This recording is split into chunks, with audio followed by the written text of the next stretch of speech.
for the thousands in attendance and the millions watching around the world. Ladies and gentlemen, let's get ready to rumble!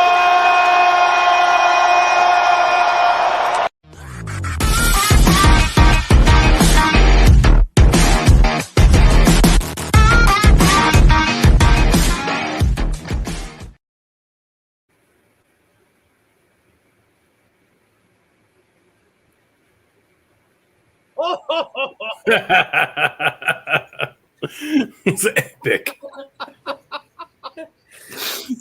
What is going on, everybody? What's going on? David, I thought I was being festive. Your reaction was the best. I completely lost what I was going to do. I just wasn't ready at all. That's good. Oh, jeez, all right. So, this is the Junker Clunker special, live. You got Mrs. Claus sitting here. Her wig's a little... Yeah. There we go. You're not supposed to tell people it's a wig. That's right. She's got Disrespectful two pairs of to ladies. Because old people always have two pairs of glasses. That's right. Got them readers in the bifocal. Yeah, exactly. I think we really messed with Piston up there. He's just like gone. He doesn't even know what to say now. All right, man. I got my coffee. It's as festive as it's going to get. Comes with a nice little Christmas tree on it. Oh, that's really helping every Canadian stereotype out there, but that's fine. So, as we can see here, hold on, I'll bring it up on big screen. This is for a couple of the comments that's been coming in the videos. Mr. Bob here, he's made an appearance tonight. Just wants to show everybody that he's doing good. He's all good and better since the Rona BS that we had. So I wanted everybody to go ahead and say hi to Bob. Is it up on that screen, Bob? Well, I'm happy to see Bob back out and about. Yeah, he was really happy to get back out there last week. So FT50 fixer Bob with 3 or 4 apostrophes or exclamation. So we're gonna go to you two. I'm gonna start with Piss and Twisted. Go ahead and just tell everybody what you're doing Christmas and if you're doing anything, if your videos are coming up. Yeah, so I am working on, I've got it right here actually. So I've got an old Solex carb from 56 TRW. This is the bottom half of it. It was leaking like a sieve. For those that have ridden old motorcycles, you know the risk of having fuel spilling all over your crotch while you're riding. It's not the best thing. It's makes you really question your life choices. So one of the things that I like doing is how-to videos showing DIY beginners. And so behind me, you can still see the setup that I've got going on, filming right now, how to make basic paper gaskets. So we're going to start with the basic ones. Later on, we'll cover more in depth on other gaskets. But that's what I got going on right now.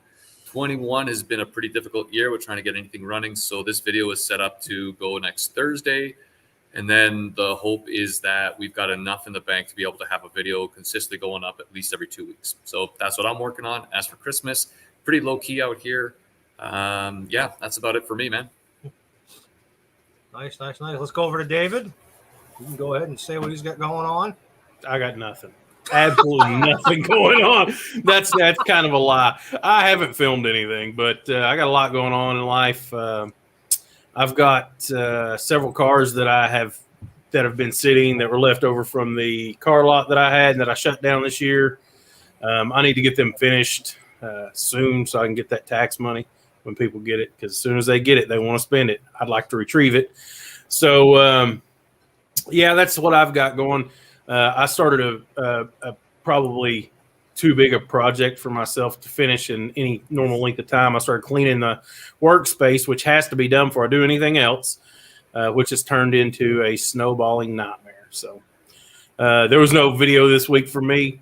That's one of the reasons, is because I got in over my head and it's become this giant thing. But anyways, there will be material coming out eventually because all this stuff has to be done. Yep. Well, no, I've thought about making a video of the cleaning process too, but would anybody watch it? That's the big question. I don't know. You'd be surprised, man. You would be surprised. Like when it comes to, especially shop setups.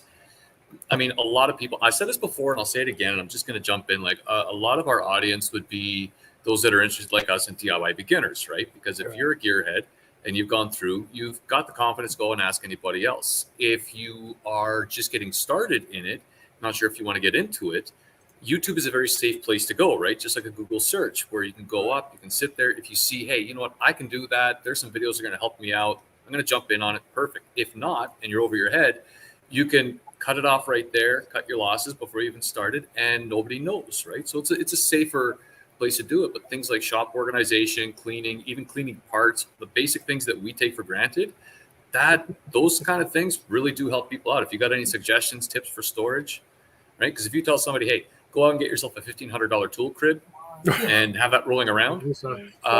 There are so many other solutions, creative solutions, reusing things, and it's stuff that we take for granted. But somebody that's just starting, so don't cut yourself off at the knees with that.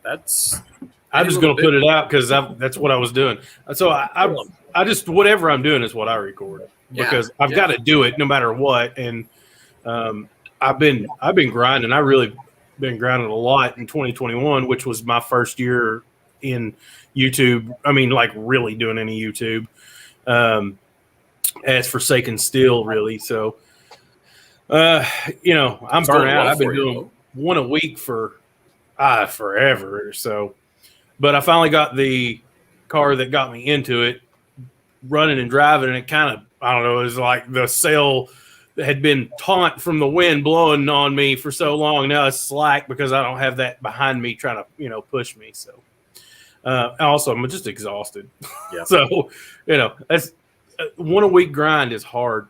And I've watched some of your videos, man. Your production quality is like, I don't know, 30,000 times better than anything I do. It looks like garbage compared to yours. No. But I put it out. I don't care.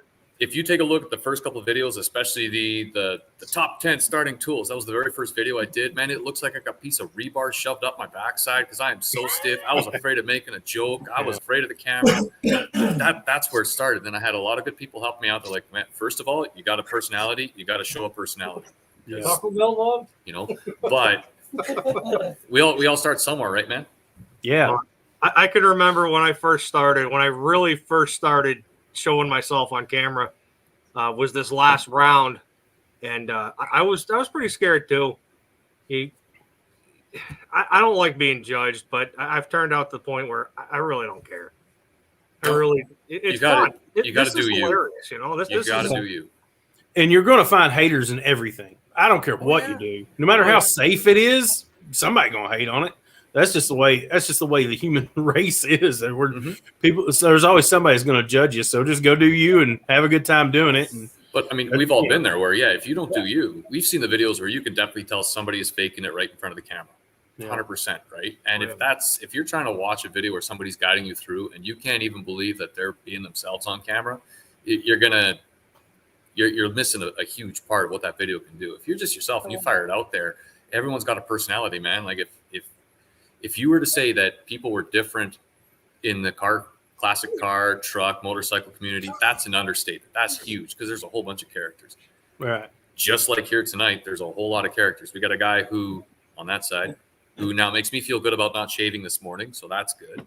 Right? You got me with my mood lighting going on back here. It's pretty nice. We're just having our fun, right? Yeah. Oh, yeah. That's exactly you gotta it. do you. You got to do you. Yeah. Thanks, Cletus. That's what I was thinking. Where is he anyway? I don't know. He should be under a here. rock. I don't know. Dudes can't go near a school anymore. I don't know if anybody saw that or not. We're worried about him showing himself.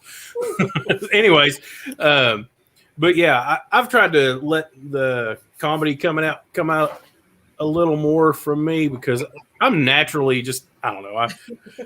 I'm a jokester, just who I am in general. I don't care because I don't care.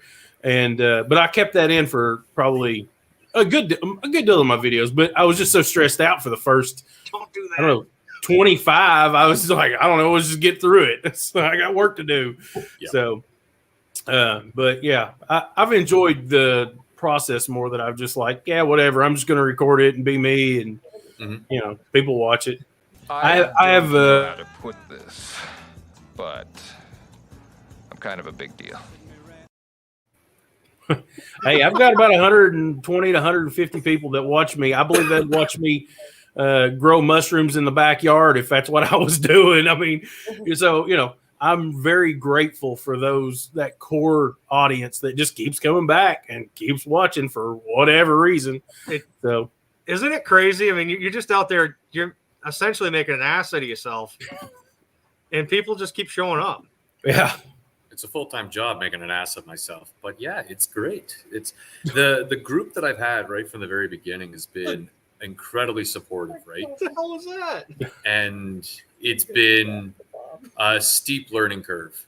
The whole, because you are putting yourself out there, you really are, right? And the first, so when we're dating ourselves here, the first thumbs down that I had, when you could still get thumbs down on YouTube, seems like forever ago, right?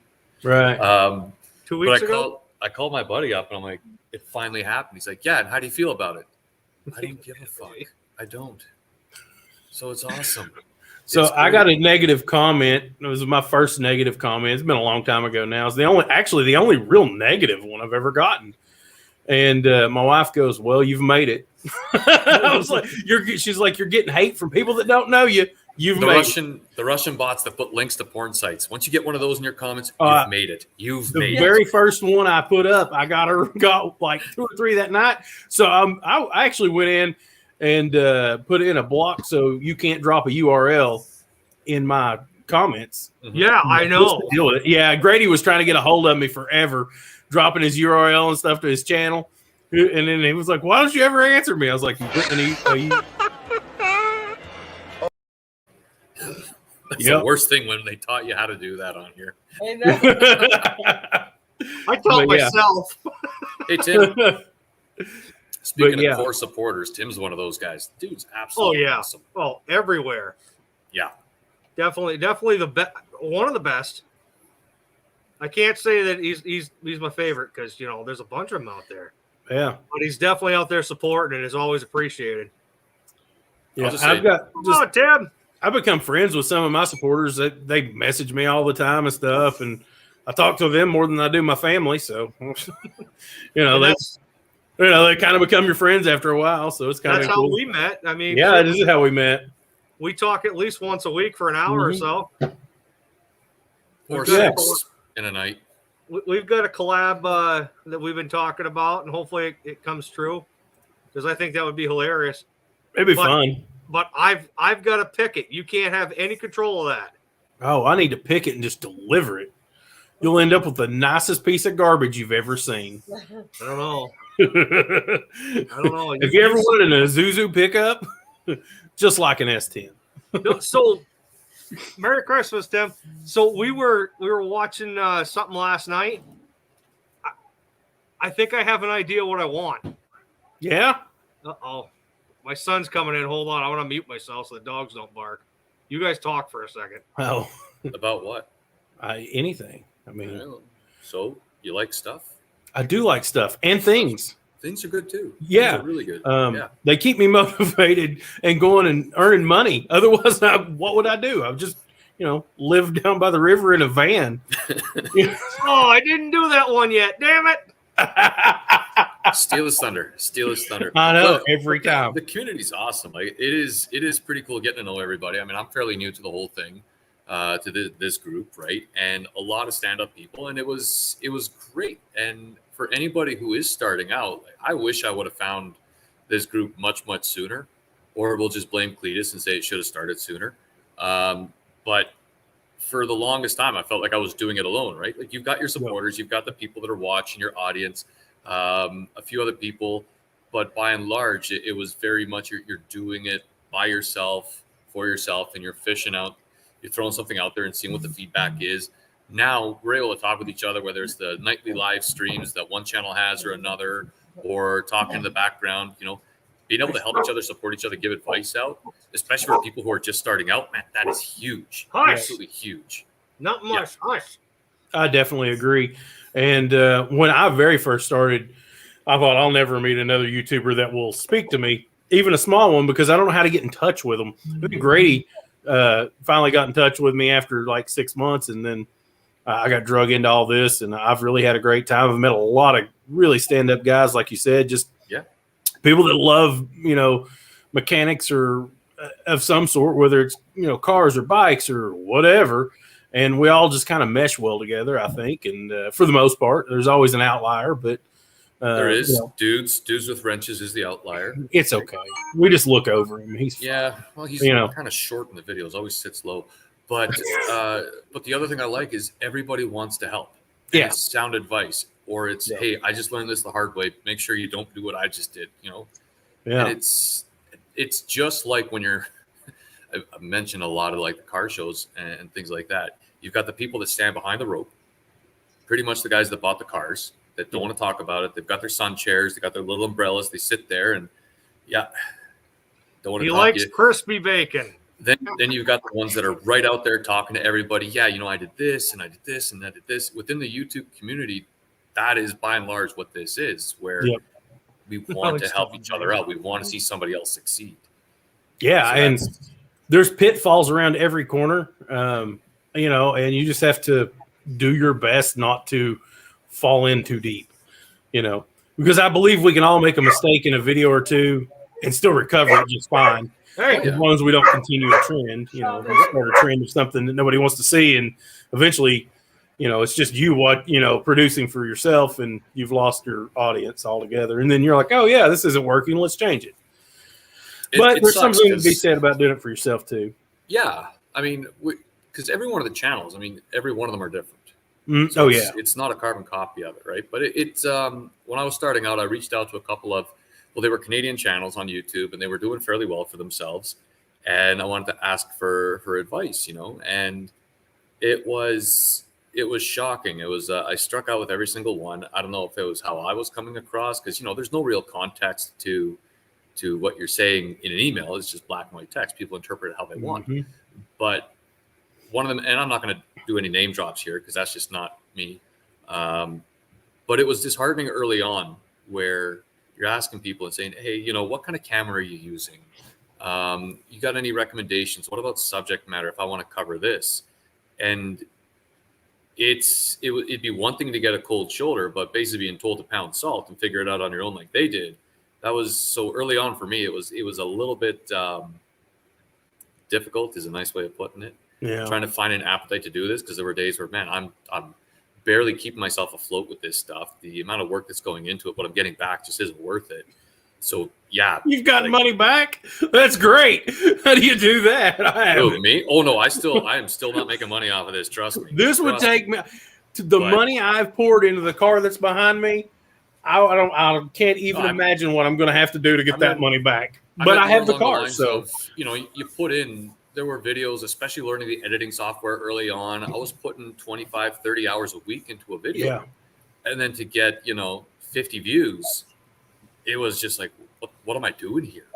And then you're getting the backlash from asking for help from other people. So it's groups like this, and what Junker's doing that really anybody who is getting started out, I know. So my friend Adam, he's in the chat here tonight. I wanted him to watch this because there was a lot of this that I wanted to say. Find a group like this, get involved with it, because if you want to do videos, if you want to get started out, if you have an idea, don't do it alone. Don't find that same group that you can easily, interact with. You've got the same common ideas, you got the same goals, you got the same outlook on stuff. Work with those people. It is awesome. So I just want to touch on the comments here going on. We got a lot going through. Yeah. So the F350 is it's on the road. What have I done? I love driving it. Trying to remember the last video. I think it was the undercoating video. The bumper's still not on it. Flares still aren't on it. The interior is not put together, but I've been driving it. It's cold up here, and I've needed it for a couple things, so I've just been driving it a little bit. I don't drive it as much as I'd like, because Jesus, that thing will suck the gas up like nothing else. I keep getting the fuzzies in my mouth in this thing. It's almost like wearing a mask, guys. Did you fix the 150? Get a starter on it yet so you can plow? No, but I bought one. Well, it's a step in the right direction. It's Because out plowing there. on that four-wheeler did not look like a good time. You know, I Of course, bought plowing that. to me doesn't look like fun at all. So, Oh no, it's fun. I love it. But is it? Nah, that looks terrible. It's been 4 or 5 years since I used the four wheeler, and I was really cold. Yeah, And I realized that I can do all the stuff you guys seen and more in a quarter of the time. oh yeah. So, absolutely, the 150 is getting a starter and getting a brake line, and it will be back very soon. The next storm, at a minimum. I mean, we may not even see a snowflake all year, so I'm cool. Whatever. I hate you. I hate you so much right now. The wind out here where I'm at, it's rare to say this, but the wind and it's too cold to snow right now. Ugh. So I have seen it too cold to snow before, but it wasn't here. I was other places, and that is bitter. It just bites at your skin in a way that if you've not experienced it, you can't even explain Yeah, it. man. My long johns need long johns for the Right? cold. Yeah, it's just ridiculous. So I've spent some time in the cold, but every time I come home, I'm like, yeah, I ain't going back to that. That's crazy. Who chooses to live there? They let people move. But homestead, family things. But yeah, I don't think I could do it. What do you I'm too do much for of a pansy. heating oil? I mean, are you? I'm sorry, guys. This thing is. You're telling me that wasn't real? This whole time. Oh, oh God! I got fuzzies all over me now. Nothing's real on YouTube anymore, is it? That's right. No, that's life. All life. It's almost like wearing a mask. You can't breathe in the damn thing. It was helping us out. We didn't really have to see much of your face, though. So Oh, too soon? that was, Too much? but good. But good. Yeah, just You are a smelly pirate hooker. yeah. Story checks out. All right. You don't like those at all, do you? I like them. I do. They're fun. They make me laugh. Yeah. In moderation. Oh, I'm sorry, guys. But Tonight you've got I good have a taste lot. in the clips. You've got good taste in the clips. I'll give you that. Anchorman, great movie. Great Oh, movie. absolutely. We've been trying to go through and get as many clips as we can all week, and I'm just like drawing a blank until right now when I'm thinking, oh, I can actually do this one. So We should write them down. we're talking about getting started on YouTube, and we kind of talked about it on last night's live feed. And just because it's right behind my head again, with Christmas coming around, anybody who is looking to get themselves any kind of equipment, Boxing Day sales, stuff like tape, that is a time to start looking around for stuff. Yeah. I don't. Do we want to talk about it? It's your show, man. I don't want to take the reins on this one. No. I just wanted. You said I didn't know you were from Canada, but then you said Boxing Day, and I just told him, "Oh, you must be from Canada." What's Boxing Day? What? You You don't know what Boxing Day is? Okay, I am so from Canada, it's like but I know what it is. It's every single present that your in-laws get you, like a bread maker that you don't want. You box it up, you take it back to the store, you return it, and you get something else. I thought No, Boxing. I thought it was like the Super Bowl, where like after Christmas there's a boxing match. It's didn't know it basically was like Black Friday version 2.0. So it's right Okay. after Christmas. So a lot of the shops up here in Canada. I'm sorry, I didn't know they didn't have it in the U.S. So here, right after Christmas, between Christmas and New Year's, that's where a lot of the really good sales are for getting anything, whether it's online or in box stores, regular shops, stuff like that, right? I always thought it was an odd name. I mean, I get the concept, but Boxing Day was just an odd name for there not to be a boxing match. Yeah. that's right. Yeah. It's like There's two things you can count on: Boxing Day specials and World Juniors hockey. That is what every Canadian is going to be worried about right after Christmas. After you're done with your food coma, you're waking up, you're watching the game because it's always somewhere in Europe. So you're waking up at like 4 or 3 in the morning to watch the games.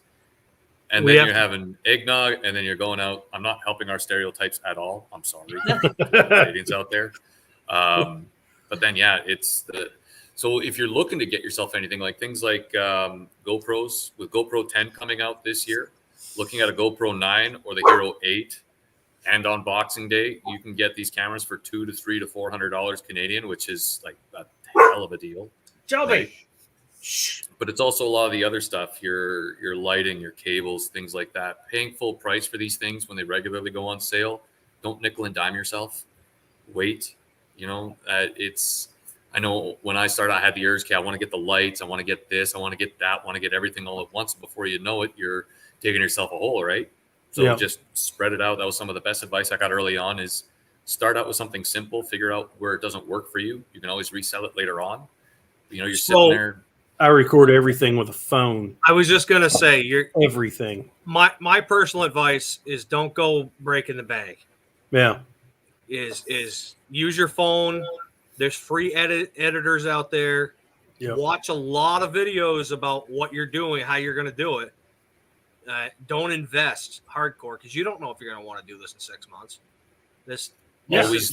Always leave an exit ramp for yourself. Always, that's good advice for life. Yeah. That's how I plan my life. I always have an exit ramp. Yeah, this is not for everybody. Yeah. I've noticed there's been a lot of people I've talked to over the last 6 months that were all gung-ho. They had 50, 60 people subscribe to them, and they're like, oh, yeah, I want to get to be a big YouTuber in less than a year. And it's like, the odds are very slim. I mean, is it possible? Yeah, but you're going to have to work really hard and have something that nobody else does. And then you've got to be seen. If I remember the stats right, if you make it to 500 subscribers, that's about 20% of all YouTubers. Just to the 500 mark. I've hit the 20%. You're almost at 6. It's a steep drop off after that, right? 1,000 is I think like 17-ish% of all YouTubers are at that level, right? So it's still pretty good. And then it's just a straight decline after that. Getting over that 1,000 subscriber hump is probably the hardest thing to get to. But then, you've got guys like yourself where you're putting out a video a week. I don't know how you do it because that's excruciating. Impressive. That's a grind. I know Jumper knows. Nonstop grind. You guys are putting stuff out left, right, and center, which is amazing, right? And let's not forget, this is not a full-time job for us. This is a hobby that an expensive one that takes up almost as much time as a regular time job. This is my full-time job right now. I hate mine too because I closed my business, but that's a whole other story. I'm kidding. I don't hate you. I'm a little jealous. She told me she bought me the camera back in July? Was it? June or July. Yeah, or something like that. And she said, just do it. And I'm like, well, what about money? She said, just do it. So that's awesome, man. I'm still bringing in some money here and there with some jobs, but it's not like it used to be, and it's been kind of scary, touch and go, but. Well, it didn't help that my job circumstance was I worked at the hospital for years. I'm an LNA or a CNA, and I worked at the hospital for years. I've done LNA, CNA work for about 12 years now. And with COVID and bankruptcy and all that, something told me to quit the hospital without having a job lined up. When I found something, I did home health care, but then my client passed away. So between that and the job I have now that I totally love, I just barely started. It's been pretty scary. Fingers crossed that job works out for you and keeps going. I'm glad to hear that you like it. Yeah. I love it. I'm literally out in the community with individuals with disabilities. And we do all kinds of whatever. It's a day program pretty much. So I get paid to play. And I hope, I don't want to take credit for enriching someone else, but I get to be part of that process of them gaining independence or getting out into the community. That's huge. I like being a part of that. So I'm excited. No, I'm totally ignoring the guys right now. That's what you're doing is very near and dear to my heart. That's what my mom does as well. So that's huge. Yeah. And so trust me when I say a lot of people appreciate what you're doing, and that's awesome. That is awesome. You get to meet a lot of people, and the parents, especially the parents of these individuals, they're amazing. They are your biggest resource because I could get trainings and I could get, you could get schooling and all that.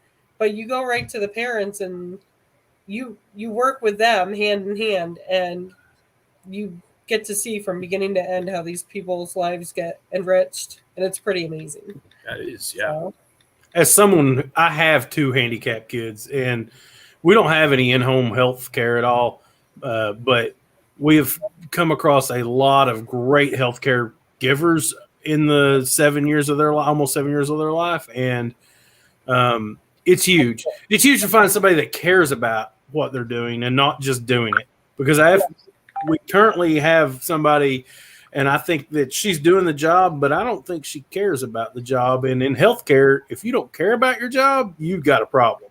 but there's so many people like that now. Yeah. And Oh, yeah, absolutely. the thing is, you have to, like the lady that I take care of without violating any HIPAA laws, she can't talk. She's nonverbal. Nonverbal. Yeah. But a lot of people, they'll just take them by the hand and be like, okay, we have to do this and this and this. You're going to do this and this and this. But if you actually look and study face reading, and facial expressions, whether they're pulling hair or tapping or, you see a pattern, and you can actually communicate with someone just like they have a voice. They just don't have a voice. Yeah. Both my kids are nonverbal. Yeah, I think I saw them in a video. I thought they were in my last video. Last week. They're twins, right? Yeah, twins. Grant and McKinley. They have CP, and they're awesome. But they sounded happy. They are. They're happy. They sounded like they were just chatting up a storm. Yeah, they're nonverbal in theory, but they make plenty of noise. Oh yeah, they're a lot of fun. Noise. Yep, they're a lot of fun. So, it's amazing to have somebody that actually cares for their patient, like really cares for their patients, not just their job. So you can always, as a parent, you can always tell. I mean, you can just tell. So, and we've had, like I said, we've had some amazing people come through our lives. So whatever, the timing for programs runs out or whatever, and then they go away, and it's always like, here we're going to meet next. But, most people step up because it's a hard job, really hard job. It's physically demanding. I mean, what you do every day, no one can hold a candle to that because staff come in for an hour or two. Yeah, I mean, we get the ability to go home after, but the parents and the families are the ones that pick up the pieces after the staff leave. Yeah. And there's no one there 24/7 to help with the bathing and the feeding and all that. That's all on you. Yeah. So anything the staff can do is pretty much respite. Yeah. I mean, pretty much. So, but some people say, "Oh, you couldn't do that." I'm like, you could do that. It's one of those things. It's like, I don't know any other way now. I mean, you just step up and do it. Just step up and do it. That's because you love your kids so much that it doesn't, even if it's tiresome, it's like you would do it. It's the love is what drives it. Yeah, absolutely. So boy, we got way off topic. Yeah, sorry. I didn't mean to take over. This must be your friend Adam. Yeah. So I personally respond to everything. I'm actually trying to respond to things that are from years ago that when I didn't care about YouTube that much, but I had a channel. So me personally, I'm trying to go through every single comment and at least put a heart or a thumbs up or a comment, something like that. Because I definitely, even if I do get bigger, just saying I want to make sure that everybody knows that I'm here. That I'm the one doing the work. Never forget where you came from. Absolutely. Right? And every one of us started with one subscriber. It was ourselves. Yes, he does. And then after that, Oh, you subscribe yourself? I didn't do that. I should have. I don't know. I don't think you actually can. You can't. I don't know. Maybe. Figure that out. Plus one. One more is all it takes. That's huge, responding to all the comments and being encouraging about it too. Quite often with some of the how-to videos, the comments will be, the how does a 318 work, where we took a 318, stripped it down and went over top of it. Questions about, well, I've got a newer 318 from a 2000. Can I use older parts? And it's taken the time to actually explain, well, it really depends. What parts you're looking for performance-wise. There's common stuff like water pumps. But if you're looking at stuff from an older generation, compared to the new ones, flat tappets versus rollers. If you got a different cam setup, that's going to be different. Without trying to write a novel in the comment section as well, right? It's important to respond to everybody. To me, it is. I'm by no means the end all be all of YouTube experts, but I think the moment that I look at a comment and say, you're not worth my time to respond to, well, when I get to that point, I'm not worth their time to subscribe to and watch. I'm disconnected from the audience that I want to help. And if I don't do that anymore, what's the point of being here and doing YouTube anymore? Right. Yeah. So the stuff I watched of yours is it seems very educational driven. Like some of your early stuff, I don't know. I didn't watch much of it. I didn't know you just skip over that stuff. Just don't worry about the older stuff. Yeah, I didn't know you existed. Like I said, until this week. So I watched some of your stuff, but I watched the Triumph, I guess, recap or whatever you put out. I don't know, a few weeks ago, whatever. Man, that is a great story about that bike. Thanks, man. That was just a good story. It was fun, and so that's I was telling a story. I told Junker this when I first met him. I was like, you got to work on your storytelling, and I think he's gotten way better at it. But that's something it comes through if you can tell a good story. You hook people, and they want to watch it. They want to hear the outcome, no matter if good, bad, ugly, whatever. They want to hear the outcome. And you had a good deal of information about the Triumph. I didn't know anything about the Triumph. I'm not a motorcycle guy, but I enjoyed your video very well based on the explanations you gave during the video. It was really good. I really enjoyed that. Well, thanks a lot. I appreciate that. It's a hard balance, though, right? Because with how-to videos, you want to keep it shorter. If you start telling a story about how to do a brake job, you're doing it wrong, right? There, it's got to be focused on what you want to be showing people, and you're basically videotaping a lesson that you're trying to teach somebody and show them all the right camera angles so they can see what you're doing, explain the part names, highlight stuff, give some tips, but it's very black and white, and it should be. And for me, if anybody who knows me knows that I don't shut up. Anybody who's been in the chat for the last 5 minutes can tell that too. But telling the story with a Triumph, it was fun because it was a fun experience. And shut up, Meg. All right, fine. Well, I do want to just put a little bit of attention to the chat here. I don't know what Nick is talking about here. Exactly. What are we using to share links? What links are you talking about? I guess we'll have to. I'm still a little bit back in the chat. Oh, okay. So if you're talking about hardware and things like that, I can talk about the equipment that I use. I'm not sure if it's. Hold on a second. I gotta wait for Nick to get back to that. Yeah. Refresh us, Nick. We'll touch on it. Yeah, definitely hit that like button. Lets YouTube know I'm an okay guy, I guess. He's not. He's a great guy. Oh, even better, right? Make me blush. I know. Look at you. But one of the things that I found with equipment and stuff, you're talking about equipment, lighting was my number one issue. Y'all are having probably a terrible time with my lighting overhead right now. But Costco every year has these deals on lights, and they're like $25 for a 2-pack. Mm-hmm. And I just went in and bought like $200 worth of lights. I needed them anyways. I couldn't see it in my basement. I was like, and first I put in 2, and I was like, yeah, I should go back and get those while they're on sale. But that's been one of the best investments I've made for my YouTube stuff because it's so bright in here. Oh my god! And then I also use these. I want to show y'all these. These are cheap for what they are.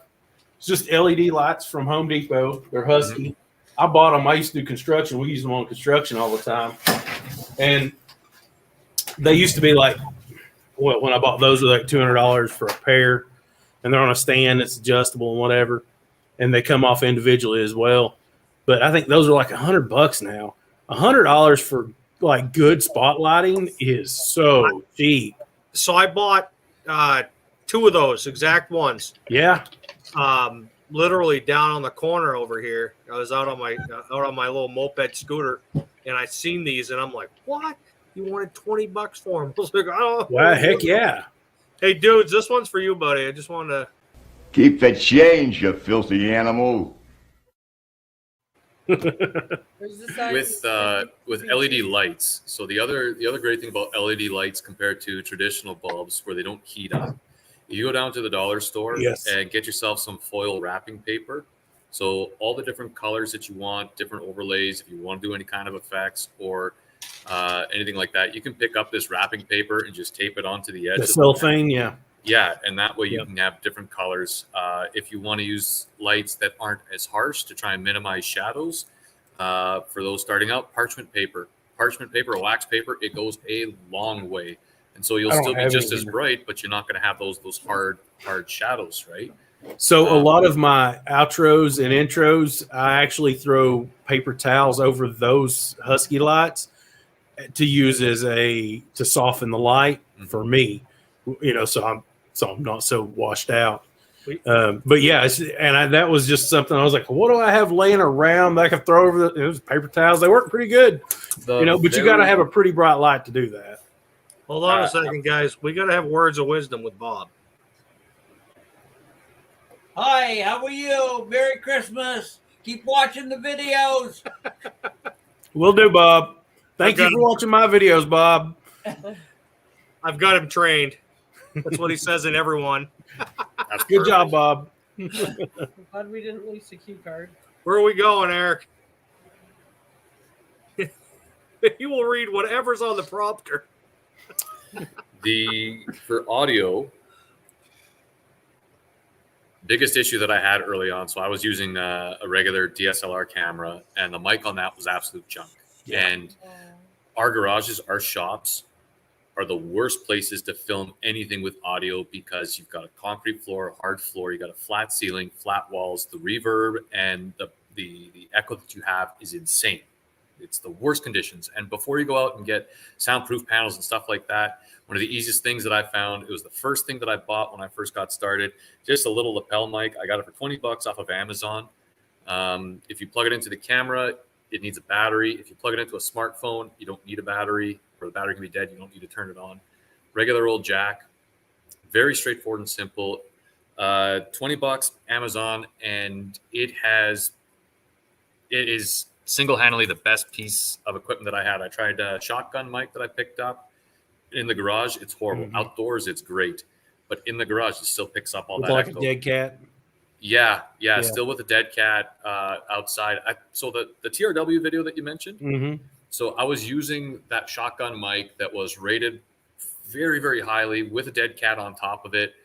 And I had that on top of the tank. The sound you actually hear from riding is the sound picked up from the GoPro, because it's just that mic wasn't designed to ride on top of a motorcycle. Go figure, right? But the lapel mic, I will always tell if you got anything that you want to get yourself right away, if you got the lighting squared away, lighting is important, audio is important. If the audio is junk, people don't want to follow it along. If they're having a hard time hearing what you're saying, they're going to tune out, and that's it. So the audio, it's great. Practice with it. Practice with the lapel mic. Sit there, do a recording, play it back, use your headphones. If you hear crackling, it's too close, move it further down your shirt. It doesn't have to be right up at your throat, right? That for $20 Canadian, so that's after you do the exchange rate. Here's the horrible Canadian joke. It comes out to like $5 American. That is the best piece of kit that I had ever purchased for myself early on, was that $20 lapel mic. I'm going to stop talking about lapel mics now. Somebody take over. Well, I've been looking at lapel mics. So I've been looking for a Bluetooth version of a lapel mic just for the phones. And all the ones that I've seen have terrible ratings. And the ones that start getting better ratings, like if you're looking at Rode, you're paying at least $125 for one. For one, yes. And that's if you're using, like my DSLR, for example, doesn't have Bluetooth capability. So I've got to plug it into my phone. So if I got to plug it into my phone, well, I might as well get the one with the cable and just wrap it up and put it in my back pocket. Mm-hmm. That's all I use with it, right? And if I break it, I mean, this it's been used around the garage. So Yeah. It's been pulled. It's been dropped in RTV fluid. It's been dropped in ATF fluid. It's been cleaned off in gasoline by accident, and the thing is still working great. Yeah. Hey, real quick, we got to touch on what Tim says here. I am really sorry to hear that. That is the saddest thing that I've heard in a long time, man. Yeah. That is very sad. So definitely sorry for your loss on that one. Doesn't matter how long ago it was. I'm sure it's still not the easiest. And if you need to reach out to talk to someone, even though we're strangers, we're here. She's better at talking than I am. I don't know. Oh, geez.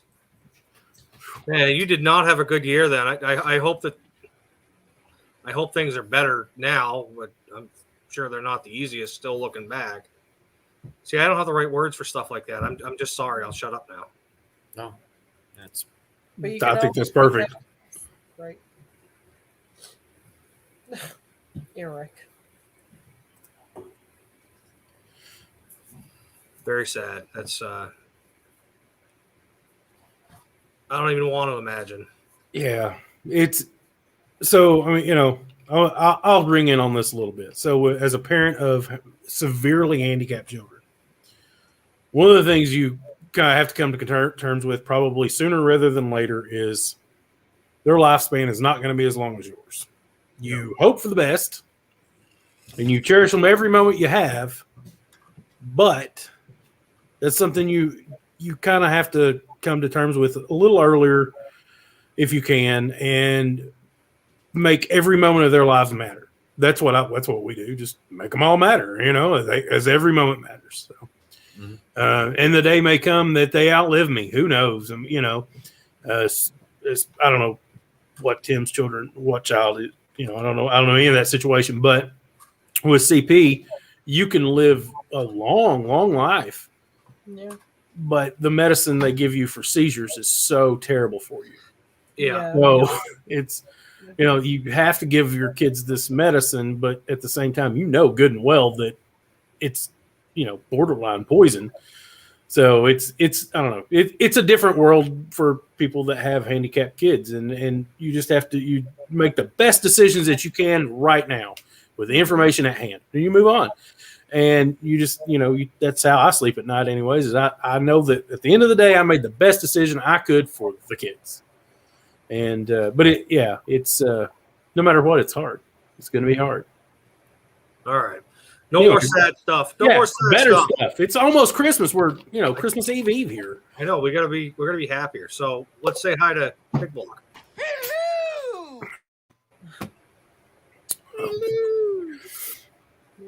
But yeah, over that stuff. So the boom mic you use, do you only use it when you're outside? Have you ever tried it inside? So one of the things that I've you're talking about the shotgun mic? Yeah. Oh, where did I packed it away. I will use it with the dead cat on there outside. If it's not too windy, there's a limit, right? Well, of course. If it's not too windy, then I'll use that. But one of the things that I found with microphones, whether it's on your camera, built into your camera, or if it's a shotgun mic, not a bag that crinkles. So a shopping or a grocery bag that is softer, the softer plastic. Mm-hmm. If you wrap that around and then just cut the opening out, the hole for the lens, and have that out there, that, as long as it's not flapping over the mic, you don't hear the wind noise anymore. That's a great tip. I'm going to try that. I mean, even one of the things that I used to use was packing tape, just the brown regular packing tape, nice and smooth over top of the hole for the mics. So again, it's not going to flap around. The reason I stopped doing that was every time I would pull it off, the residue, you would have dust around the mic holes. Oh, yeah. And then dust would pick up, and cleaning them was a pain in the butt. So just wrapping in the bag is a lot easier. Same thing too, because you're going to keep a lot of the dust off the camera when you're outside filming, whether it's on the trails or something like that. Like you got to take care of your equipment because it's an investment, right? So this one's for you guys too. I don't know. I don't have any fancy stuff like that. Oh, sorry. So a ring light, it's pretty sweet. What it is basically, if this was your camera, You would have the camera on a stand. Use And welding then block. it's this LED goes right around the camera itself. And so what it's designed for is anybody who sits in front of the camera, it lights them up all around. And instead of having a light from above that's going to cause shadows coming down and make you look like you haven't slept for 40 hours, it brightens things up. And the LED ones, you can control how bright it is or how dim it is, how cold and warm the lighting is.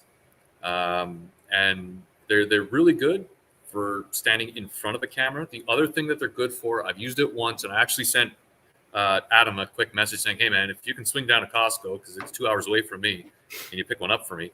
If you're doing close-up shots, detail shots of parts or stuff like that you want to do, that is one of the best lamps to use because there's no shadows over top of anything. Yep. It floods the whole area with light, and light is your friend. Very, very few cameras are good with low light. You'll get the pixelation or you get the noise in the background. The more light you have, the better, especially for up close, right? So that's the benefit of a ring light. I haven't got to him yet. They also, So I had a ring light for a little while, Mhm. but it got destroyed. It lived a really hard death life. It was awful. But anyways, it didn't make it. But when I did use it, what I noticed was the one I had was a gift. I don't know. I'm assuming it came from Amazon, but it had different tones that you could put the light in for your skin. It's like brighter, and then it's like 2 or 3 different shades that you could use. And it worked really well. They do not do well with being dropped on the concrete at the back of a truck. What They does? don't do well? Hey Tim, These there's do. there's no These pity do. party. There's no pity party at all. I No, appreciate Tim, you it's- sharing.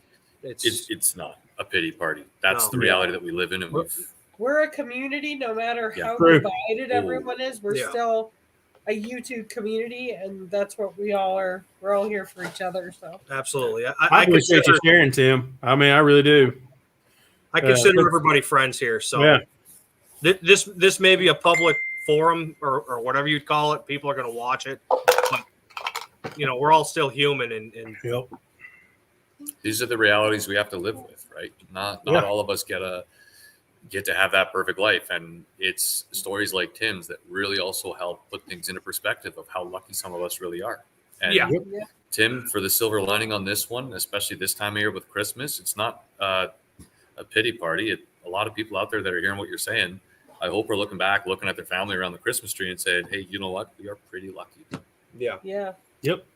other people can be thankful. Hopefully, see what other people have lost and see what their gain through other Mhm. people's losses. So we're all here for each other. We're Oh, trying yes. our best, and then dude's just Dude's just the man. ruins the moment. Yeah. He's He's the tension cutter. he is definitely, He's most the definitely. tension cutter. Yeah, he's pretty good at that. I just imagine he's still sitting in his garage with the light in the back, The green just light. watching, not even on the thing. Just No, he's just sitting there by himself, drinking some rum and At coke. the same angle. He's Yeah, always at the oh, same absolutely. angle. I'm I- 100% sure of it. And if he's not, I'll be disappointed. Well, we watched a video of him last week or the week before, and I said, I don't even recognize him without the green light and the sideways. Get all fat and sassy. I'm sorry, guys. I really love doing those. You say you're sorry. I'm really not. I could care less. I think they're funny. It's your channel, man. I know. And they are. I'm just glad you're not one of those guys that throws up those kind of clips that are offensive just to try and get a rise out of people. Oh no, I try and stay away from the offensive stuff. Oh, the fat and sassy one's my favorite, just so you know, without a doubt. That's that video. Even like the first time I saw that video of that woman, I laughed, and every time I see it, it's a good time. How about this one? Hold on. This is one of my favorite. My brother used to break in our house and steal the TV. But now he's dead. That's family. Is that a Tim Hortons cup? Yep. I was gonna say Tim Hortons. That's like the Canadian Dunkin' Donuts. I am not helping any Canadian stereotypes tonight. I only knew that because You Mick, are ribbing the Canadians no tonight. Mick Foley. I used to follow Mick Foley. From wrestling. I used Never to heard follow of it. him on Facebook all the time, and all he talked about was Tim Hortons because I guess he's from Canada. You got to be careful. One thing that Canadians are really good at is being very sassy.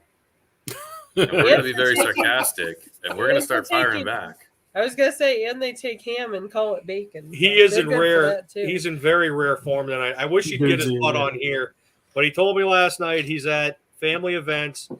I don't believe him. He's probably sitting on the couch doing nothing. He should just go in the garage for half an hour. Come on, make everybody laugh. Yeah. Or if he's at a family event, sneak off to the bathroom, pretend. No, I don't need any of that. Nope. No. I don't need any of the dudes in the bathroom. No, thank you. Talking about washing his equipment. You don't have to be actually in the bathroom. Hello, one of my niece and nephews. Hi. Does your dad know you're using his account? So you know that. I'm like, I don't know who these people are. Well, come on, get on the live. What are you doing?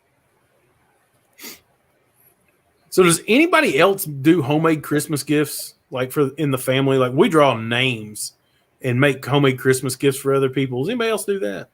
We don't just my family. We don't do homemade gifts, but what we look for, especially for my niece and nephew, we like getting them. They're very young and they're friggin' brilliant. Those two are absolutely amazing. Well, all my nieces and nephews are. But we like supporting any builders of educational toys that are made at home. So those kind of sets, it's pretty cool. I mean, I don't have time and I can't exactly send my nephew used pistons. I'm sure he'd love them. His parents might not when he smashes stuff around the house. Of course. So the next best thing, right? Yeah.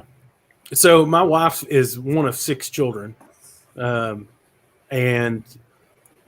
her family's big, and one of the things that all the adults do is we draw names and make a homemade Christmas gift for whoever you get. That's cool. I was just curious if anybody else did that. This year I may make a video of this. I have a second channel that I don't promote. I just put some stuff on it. It's more for storage. Basically, it's free. YouTube is free storage if you're brave enough to put it out there. But I'm going to make a wind chime out of a wine bottle. And that's cool. Yeah, it's, just a simple thing, but she can hang it outside or whatever. But I think I'm going to make a video of that just because I'm doing it. But yeah, I was just curious if anybody else did homemade gifts. Homemade gifts are the most fun for us because you never know what you're going to get, and the skill level in the family, kind of dips. That's just like I've pissed off a few people in my family. So if I get one of their gifts, sometimes you reap what you sow. That's just how that goes. I have a good story. So way back in the day, there was a year before we met Grady. My dad and I shared an apartment because I had been divorced.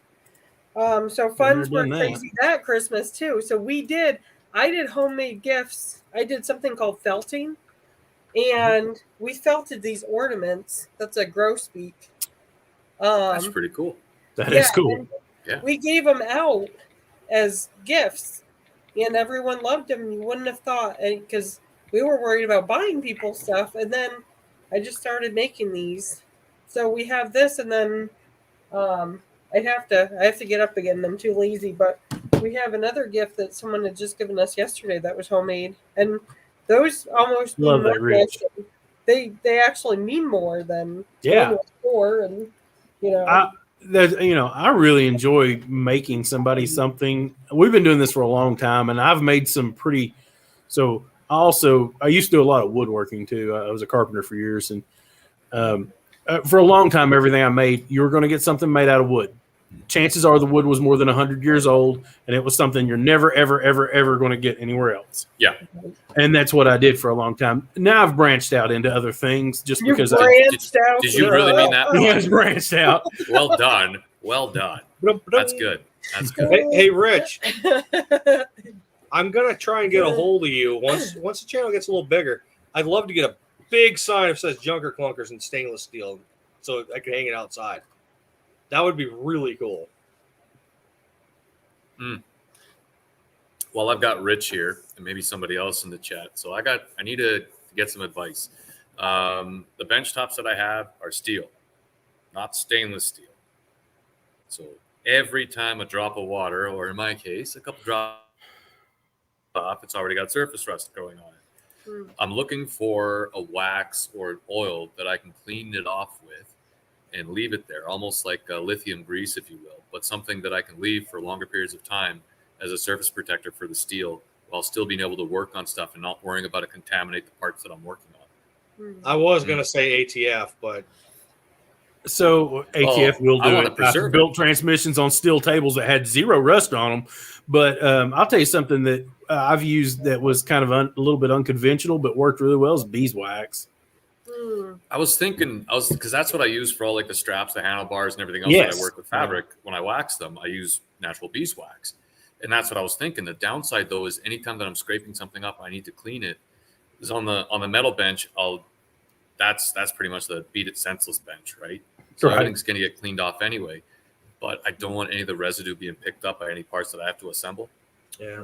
So that is the downside. And if you get the metal hot first and then put the beeswax on it and then wipe it down, we did a vise this way because the vise kept getting rusty and everything we touched, it was always, you got rust on you all the time. We covered it in beeswax. We just heated it up with a torch and just put the beeswax directly on it and then heated it up again. And basically the metal will absorb encapsulate it to some degree. And it still rusts, but not as quickly. So I got another suggestion. What's that? What's the point of keeping it bare metal? On the bench, I need something that is, so for one of the benches, it's to basically keep everything sanitized. The build bench. Yeah. So that anything that I'm putting together, I know won't have any residue of anything else on. I know it's clean. Everything else is like the bench along the side here. So that's all wood. The engine bench, that one is made out of pine so that if I'm throwing stuff around on it, the wood's going to take a beating, not the parts themselves. And I can always replace the pine or flip it over and restain it. The other one that's a solid steel is Welding Bench. And that one was made by mistake using steel and not stainless steel. The wrong piece was dropped off and I finished the table. I was going to say, what about Raptor Liner? That's easy to clean. It doesn't take a beating though. It does not take it. You beat on it with a hand. I mean, I've had some experiences with Raptor Liner too. Really? It works good in like a truck bed, but like for a workbench where you're on it every day and you're throwing stuff on it and hitting it, it just doesn't hold up. It'll hold up for a while, but when it starts to come off, it comes off in little bitty pieces and they get everywhere. It is a nightmare to clean. Yeah. Ooh, we got a friend coming. So we do.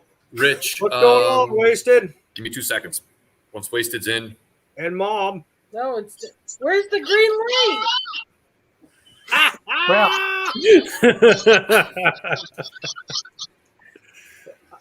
I thought you guys would enjoy that. You're like a boomerang. You can't get thrown away. What I miss? Everything.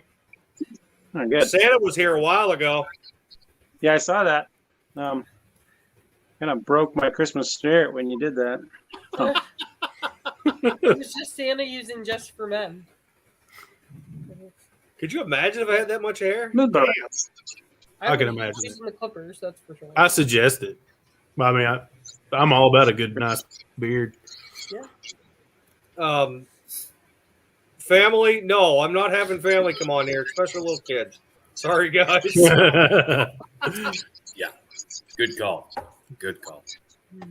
So I saw what Rich was saying about the stainless sheet. It was stainless. That might be a cheap alternative. So I threw a comment down there. I did try a thinner sheet of stainless over top, kind of as a sacrificial piece. You know, once it's gone, then scrub it, get it off, flip it over. Once that's finished, replace it with a new one. The humidity here is absolutely crazy, and the temperature changes as well. No matter how much you try and control it in the garage, being on the East Coast, there are days where you're swimming through the air. I understand this. So the edging. And we're talking like very quickly, the edging between the steel and the stainless steel, the steel that wasn't able to be constantly protected, you'd have the humidity building up there with the temperature changes, and then the edge of the table would start corroding out on me. So basically it sweats. Yeah, and I'm going to try the beeswax because because I don't want to use something that is oil based either, because if I'm working with a torch or something like that, I don't want this to turn into a flaming slip and slide. As cool as that would be, it's bad for my beard. So we're gonna. It'd be awesome for your video though, right? I mean, you want to get hits on YouTube? Do something stupid. Today I'm The dumber it is, the better you'll hit. But then he'll end up as a meme. Memes get paid too, I guess. Maybe. Look at dudes. He's like, I can do this. This is in my wheelhouse. Where is it? That goes a long way, but it's like on the note I'm on fire! I literally just caught on fire! Help me, Jesus! Help me, Jewish God! Help me, Allah! Ah! Help me, Tom Cruise! Wasted, that was for you. No. Wasted thinks that it's becoming on the note of steel benches, I have the same exact becoming too much problem.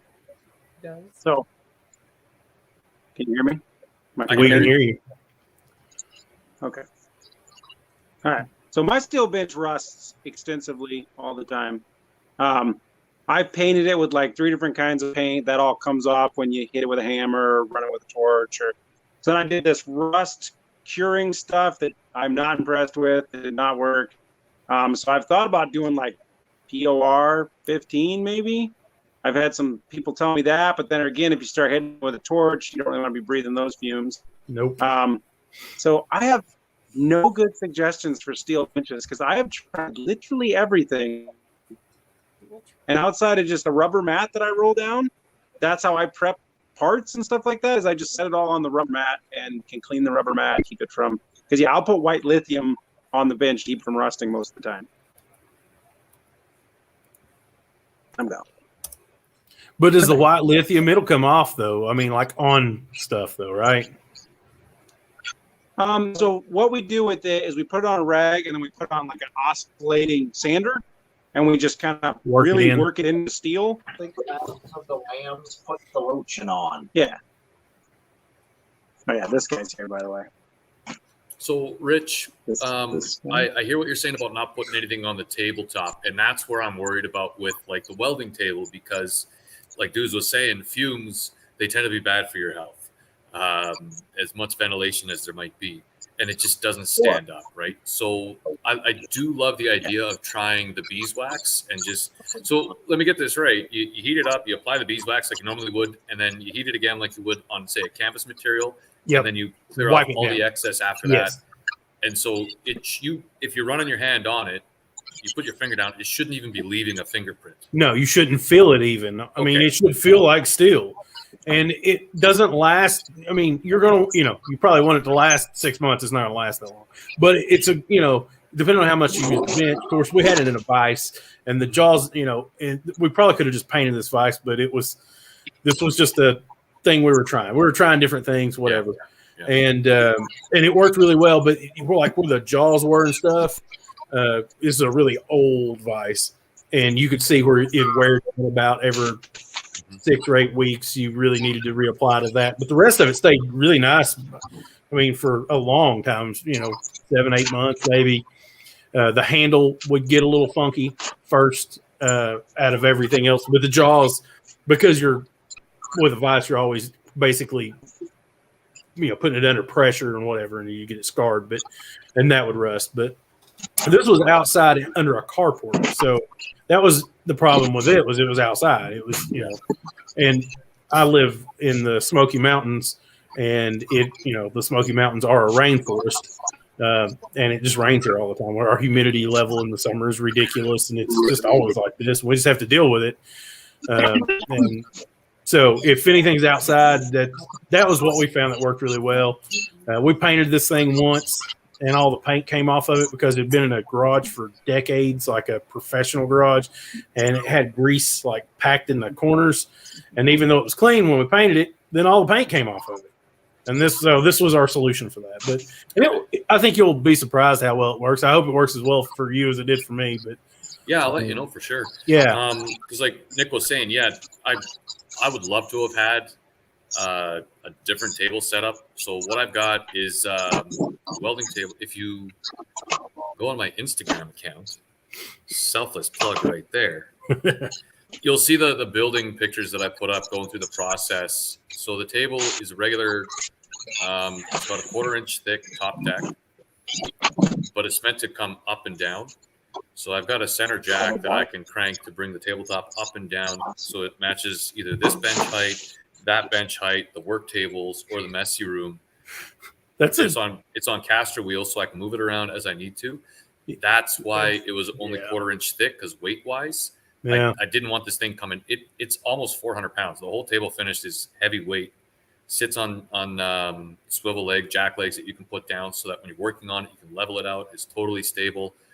But I don't have the space for multiple tables like that here, so I made one that would be able to work with everything. Yeah, your table's nicer than all my tools together, so that's what I just learned. Do you put more effort into those tables than most people put into their builds? I just first, thank you. I like challenges, so I'll sit there on SketchUp, come up with a problem, try and find a solution to it, and then said, well, you know what? I got a new welder. I got to figure out how it works. So let's build a table. The only way to be a better welder is to weld. I've said that in one of my videos one time. I didn't need a grinding wheel nearly as often as I thought. Yeah. Yeah, it was fun. It was fun. But I'm gonna try that beeswax, because we're like Nick's mentioning that they're using their tables every day. The welder gets used once a month. The table gets used 2-3 times a month. Mainly it's these benches here, but it's also when I'm going away, or the worst thing that I have to deal with is, I keep the garage in the wintertime at about 14 degrees Celsius, so roughly a little bit warmer than a fridge. But every time I have to open up the door, the change in humidity, either it's a huge temperature drop with what's outside or vice versa, especially in the summertime. The moment you open up the garage door, that humid air comes in, everything is just coated, and it just almost like flash rust on everything that is steel in here. It is the biggest pain in the ass to deal with. Sorry. Oh, and just to let you know, any plugs you guys have, go ahead. If you want to go ahead and put them in the comments, any links you have, go for it. I mean, I believe that most of the people in here probably know everybody that's here, but on the off chance that there isn't, go ahead and put some links in there. Cool. Well, I'm going to try and get those pictures up just to be able to have something for Nick to look at.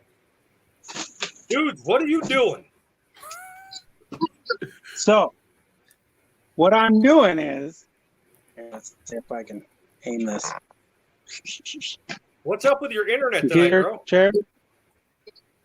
Ooh. Yeah, so that's why I wasn't jumping on. So I'm on the Wi-Fi because I got to use my wired connections to update computers and electric devices for Christmas. So I've got the crappy Wi-Fi doing its thing. So I got computer chairs I got to put together, wrap boxes, set computers up, get Oculuses working, things like that. Yeah. Bunkers, I sent you the link in the private chat there. I don't have a wrench, so I can't throw it up in the YouTube chat. I don't know how to do that stuff. You got the chat window that you're looking at on the main StreamYard screen? I'm going to walk you through this, man. It's all good. I don't see it. Oh, okay. Here we are. On the right side, you got comments and you got private chat. Yeah, but I can't do that either. Okay, hold on a second. Let me see. Oh. You just exit out of it. Oh. What did I do? Okay. I'm so sorry. I don't know what's going on. I just want to send Rich some pictures.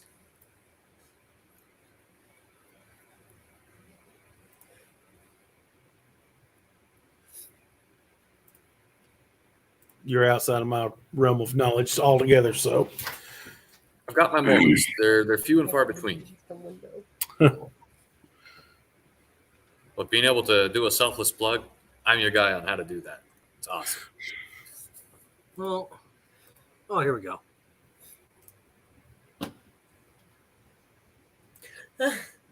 Oh, hey, that's me. Did I do it? Getting there. All right, if you scroll down a bit, keep going. Right, a little more. Little for right there. Oh. Oh no. Is that a Nomad? That is a Nomad. So Woody, the guy who's on some of the videos that we do, that's his wife's car. Come on. Really? Yeah. Hey, don't worry about it. I'll send Rich the link later on. It's all good. Well, I don't know why it's. Oh. Because I'm being problematic, and then I'm turning this all into me, and it's not. It's about us on Christmas night. So don't worry about my stuff. Let's go back to the group chat. Whoa, boy, that's something. That's a lot of windows. Have you ever been in the Infinity? Yeah, you have. Whoa! There we go. Oh, crap. That was kind of fun. I knew I was in the Matrix. I knew it all this time. Now it's proven. A syphilis face. A syphilis face. So can you hear me? We can actually When hear I'm and see you a talking? lot better now. Yeah. Yeah, it's much better now. I got the phone closer to the wall that has the Wi-Fi in the distance. So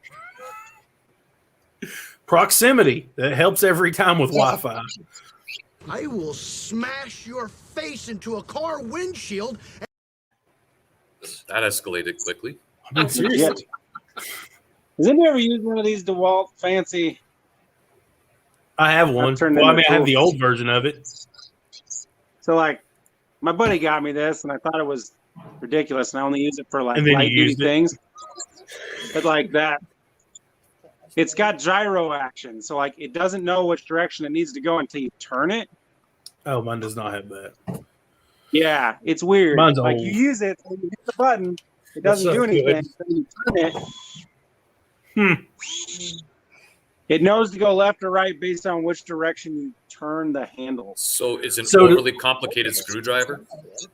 You got it, buddy. All right. So okay. the Just wanted to be older sure. ones, when I bought mine, the reason I liked it was because you could flip the handle and go from a long style screwdriver to a handle just like that. And that's what I liked about it. But I did a lot of, I used to do home theater for a living, like high-end home theater. And it really was handy in that sort of work. And I just still have it. The only thing I do with it now is, it collects dust in a box. Yeah, that's pretty much it. No. A regular impact is going to strip out the bolts that I'm using. So this thing is never going to do that. And it's easier than using a rack. So, yeah. Yeah, but like I said, the best thing. Uh-oh, what happened? I muted him. He's back. He's back. He's back. All right, we're good. You're good. Is that a gerbil? It's a guinea pig. Guinea pig? Yeah. But hold on. This is Hold on. No. Anybody that has been in the chat, we've had this on here before. What is this one's name? You're not going to win anything because I don't have anything. But what's his name? It's something to do with the bandit. All right. Flash. Dukes of Hazzard. I have no idea. I've missed it. Anybody in the chat? Cheyenne, you don't count. Looks don't like type. Snowman What? or Hoober Sneeze. That's what. What'd you say? Okay, the laptop's off. No, Cheyenne. Cheyenne, I said no. So do your dogs chase this guinea pig? They would if we let them on the floor. We have No. 3 more. Oh, you have 3. We have 4. people. Holy moly! We You have got a lot of things to keep alive at your house. We have 4 guinea pigs, 4 dogs, 1 cat, and a Bob. Oh my goodness! And 2 teenagers. Yeah, and 2 teenagers and a Bob. 2.5. 'cause Bob seems pretty self-sufficient. Yeah, he is. He goes and gets us dunks all the time. Yeah. That's true. So that's like one of the things that I look for in your videos when Bob shows up, if he has Dunkin' Donuts or not, and he almost always does. I was like, how do I get one of those guys? I mean, When I first started doing that, he was like, no, you don't have to do this. I'm like, no, I do. It's going to become a thing. I know it is a thing. Yeah, but now I need a Bob though. I need somebody just randomly bring me drinks. And here's your cup of coffee. Hope your day goes well. So I just asked in the chats there if my buddy Adam is still around, if he could drop the name of his Instagram account. And if he doesn't, and if he's gone, I'll throw it in there because all of us have different skill sets. What Adam brings to the table, the guy is an incredible painter. Really? The knowledge base that he has, and I'm talking anything from you want one of the coolest classic mugs around with metal flake. He can talk for hours about the different types of metal flake, how to incorporate it to paint, different layering, how to go through with. When I was trying to figure out with the 1970, how we were going to go about with keeping it original. He's the one that said, hey, if you're going to do the fiberglass hump on the back seat, you got to use these materials with this compound for fiberglass, because along with painting, he does a lot of fabrication work, so that kind of stuff. And the work that he's got on his Instagram account. But Adam is also just like us, where if you've got questions, he is more than happy to help out. Doesn't have a YouTube channel yet. I'm trying to get him there. We're working. Does he have a camera? Sounds like he needs one. There's a lot of videos that he has on Instagram. Bring him on a lot now. of pictures. I don't think it's going to work tonight. I don't want to put him on the spot too much. Oh, put him on the spot. This is the best time. All right, I'm gonna just give me a second. Get him out of that comfort zone. Oh yeah, the comfort zone is where you go to die. You If come he's- out if and you he's get a out in painter- the world. You just got to go do it. If he's a painter and he's really good at it, that channel will take off quickly. I guarantee that. Bob and I will sit there and watch people I paint definitely do cars. stuff when I'm in my comfort zone. Cheyenne wanted me to show her. Dude, is that your third gen? This is June. Who's that with the third Yes, gen? sir. I didn't know you had a third gen. You went up a notch in my book. I mean, he's already pretty high. I ain't gonna lie. You're hilarious. So, Junkers, I'm going to ask you, because it is your channel. Do you mind if he does want to come online, if he's good to go, if I send him the link to the video here or the chat? Yeah, definitely. Okay. All right. Just want to make sure it's cool first. I'm always willing to help out somebody else. I mean, that's how I got here. You know, I was on Instagram for a week or two, and then all of a sudden Cletus found me. And he's like, hey, why don't you come in, check out this community? And I was like, oh, okay. I know my first night that I watched a live, I was on it, and I was like, I had no idea what to do. I thought I was going in to watch it, not be on it. Mm-hmm. Surprise. Yeah, pretty much. Right. I'm trying to twist his arm on this one. I'm trying. I'm working it. We'll see how it goes. All right. But no pressure on him, because if he's got other plans, I don't want to make him feel bad about it. No, that's perfectly fine. For sure. My internet's pretty bad. I'm going to jump in here and tell you my internet sucks. So I'm going to jump off and just commentate from the comments for a while again. All right. We'll talk to you later. Thanks for coming and joining us. Thanks, dudes. Yeah, if you're on real long time, I might try to get my computer up and going once I get this other stuff done. Yeah, I don't know what the plan is tonight, to be honest. I know we got to do some rapping, but I need the watch hours, so. All right. I'm going to send Adam the link here really quickly. All right, you guys have a good one. You too, man. You too, man. Merry Christmas if we don't hear from you. You too. Yeah, stuff with Cletus. Well, I don't like this one. Bob can't be seen. Yeah, Bob cannot be here.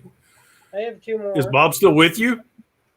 Yeah, he's holding Snowman. Oh, okay. I couldn't see him at all. Oh, yeah. So because of all the guinea pig activity there. The answer to that question was the guinea pig's name is Snowman. So that's Snowman. Snowman. This is Junior. This is Cheyenne's.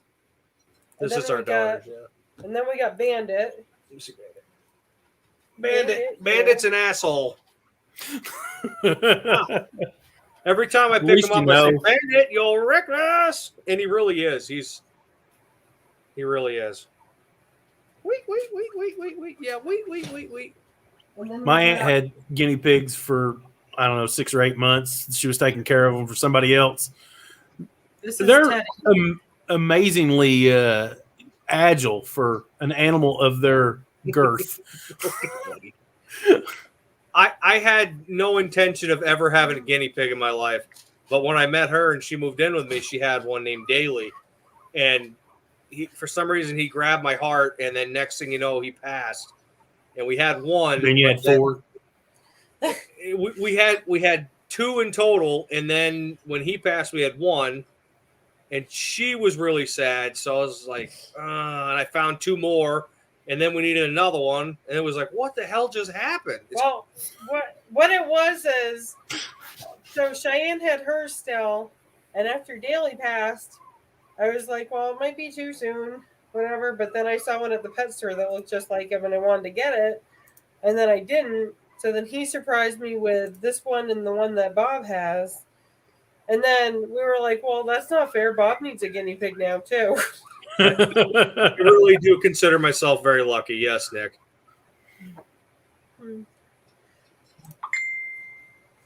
Her heart just swelled like 10 times the size. Yeah, I do like the guinea pigs. I don't think I've ever seen them before. I didn't even know you had them until tonight. No? The dogs No. always take the show. Yeah. They're over on the couch actually behaving. I don't think the cat has ever made it in a video. We have just a solid black cat. And me being a nerd, I named him Vader.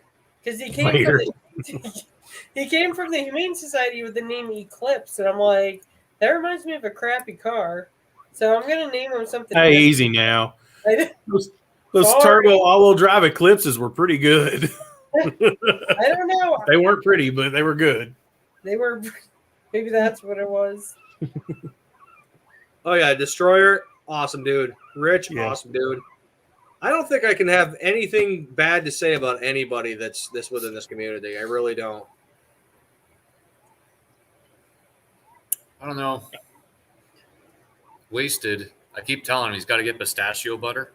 Yeah, pistachio butter. So he's in Sicily right now, right? Yeah. And there's only one place in the world I've been able to find this. It's pistachio butter. If you've ever had maple butter, it's amazing. Maple butter. It sounds like something I would eat. Maple butter. Sounds very Canadian. And pistachio butter is so above that? much above that. Yeah. And it's so good, but it's only available in one place in the world. You got shops like that sell Italian food and stuff from the Mediterranean. Every time I go, I'm like, do you have any pistachio butter? And like we become best friends because they know that I've been there and I know what pistachio butter is. And then they break my heart by saying, no, we don't have it. Well, fine. Have you ever had apple butter? That's a big thing for I'm a hillbilly. We're from I'm from the hills. Apple butter is a thing big time around here. I used to do my own canning. I used to make raspberry jam. I made spaghetti sauce one year. And one of the biggest things, we made so much apple butter that I got actually sick of it. I couldn't have any more apple butter and toast for a while because there was we had 6 trees. Growing up, we had 6 apple trees. So there was always apple something when they started coming in, and we used to give them away, and the birds ate. I can't tell you how many apples the birds would eat. And birds love the apple trees when they start really getting ripe. Yeah. So there's only so much you're going to eat out of 6 trees. We used to have people from the church come by and want to pick apples. Come get them. Shoot, somebody needs to eat them. They know what are we going to do with them. So, but we did apple butter. My grandmother used to do fried apple pies and stuff like that. She did a lot of things. And I don't even remember. It's been a long time. Wow. Just heard back from Adam. He's unfortunately not going to be able to make the show tonight. I guess I didn't talk him up enough. But he's got to be going to a shop early tomorrow morning to work on an AAR. So can't really blame him. And that one in itself, I'll have on the Piston Twisted website pretty soon. I'm going to have links up about the AAR build and what it's all about. I don't want to speak too much to it right now. Not my project. It's not. Right. I'm looking to try and help the dude out who's running it. It's an absolutely amazing story, and I'll make sure to be able to have links available for people. Did you say AR video? AAR, the old classic. Okay. Yeah. AAR reminds me of AAR CUDA, so that's what comes in my mind. That's exactly it. Gee, I thought we were talking about Bang Bang for a second. Yeah. No, my dudes.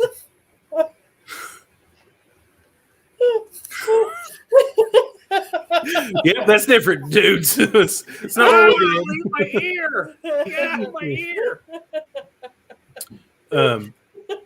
So does your buddy that you're trying to get it to come in? You said he had an Instagram.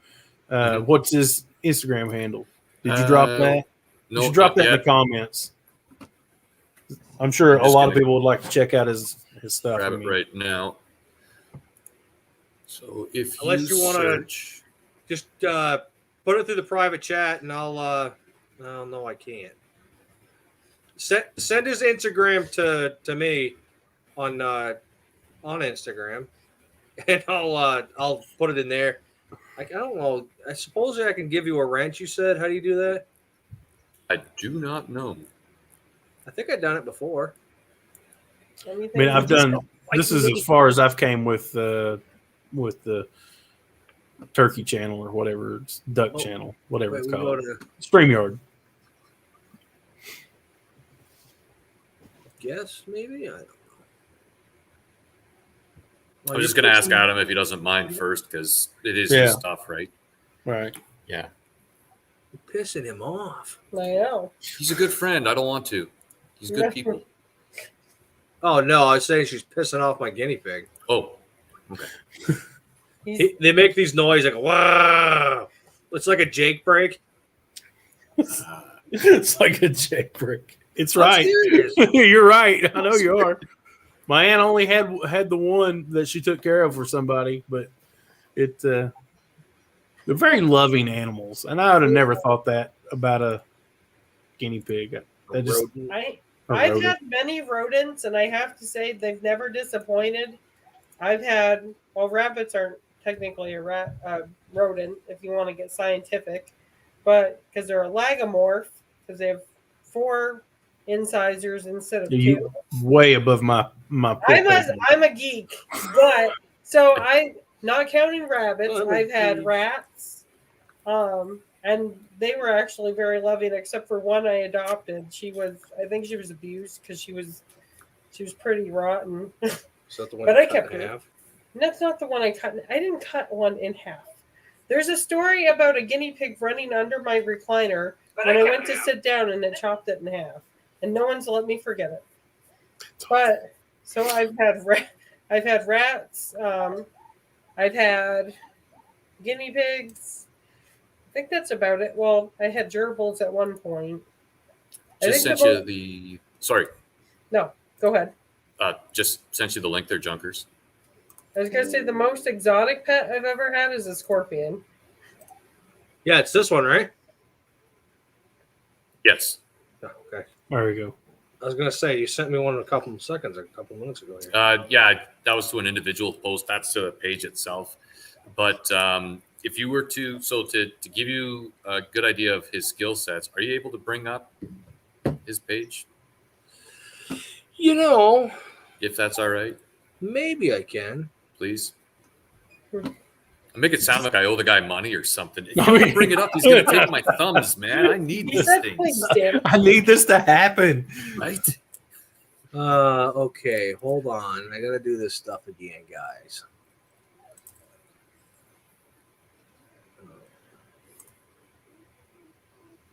To say I learned a lot from the guy is an understatement. And if it was just some dude who just puts pictures up, that's one thing. But he has so much helpful advice and able to send it out early on to be able to make sure that you don't put yourself into a position where you're hooped and you can't undo what you want to do. They'll help you set yourself up for success later on with what needs to be done for painting, how to prep it, materials used, how to fabricate stuff, classic ideas.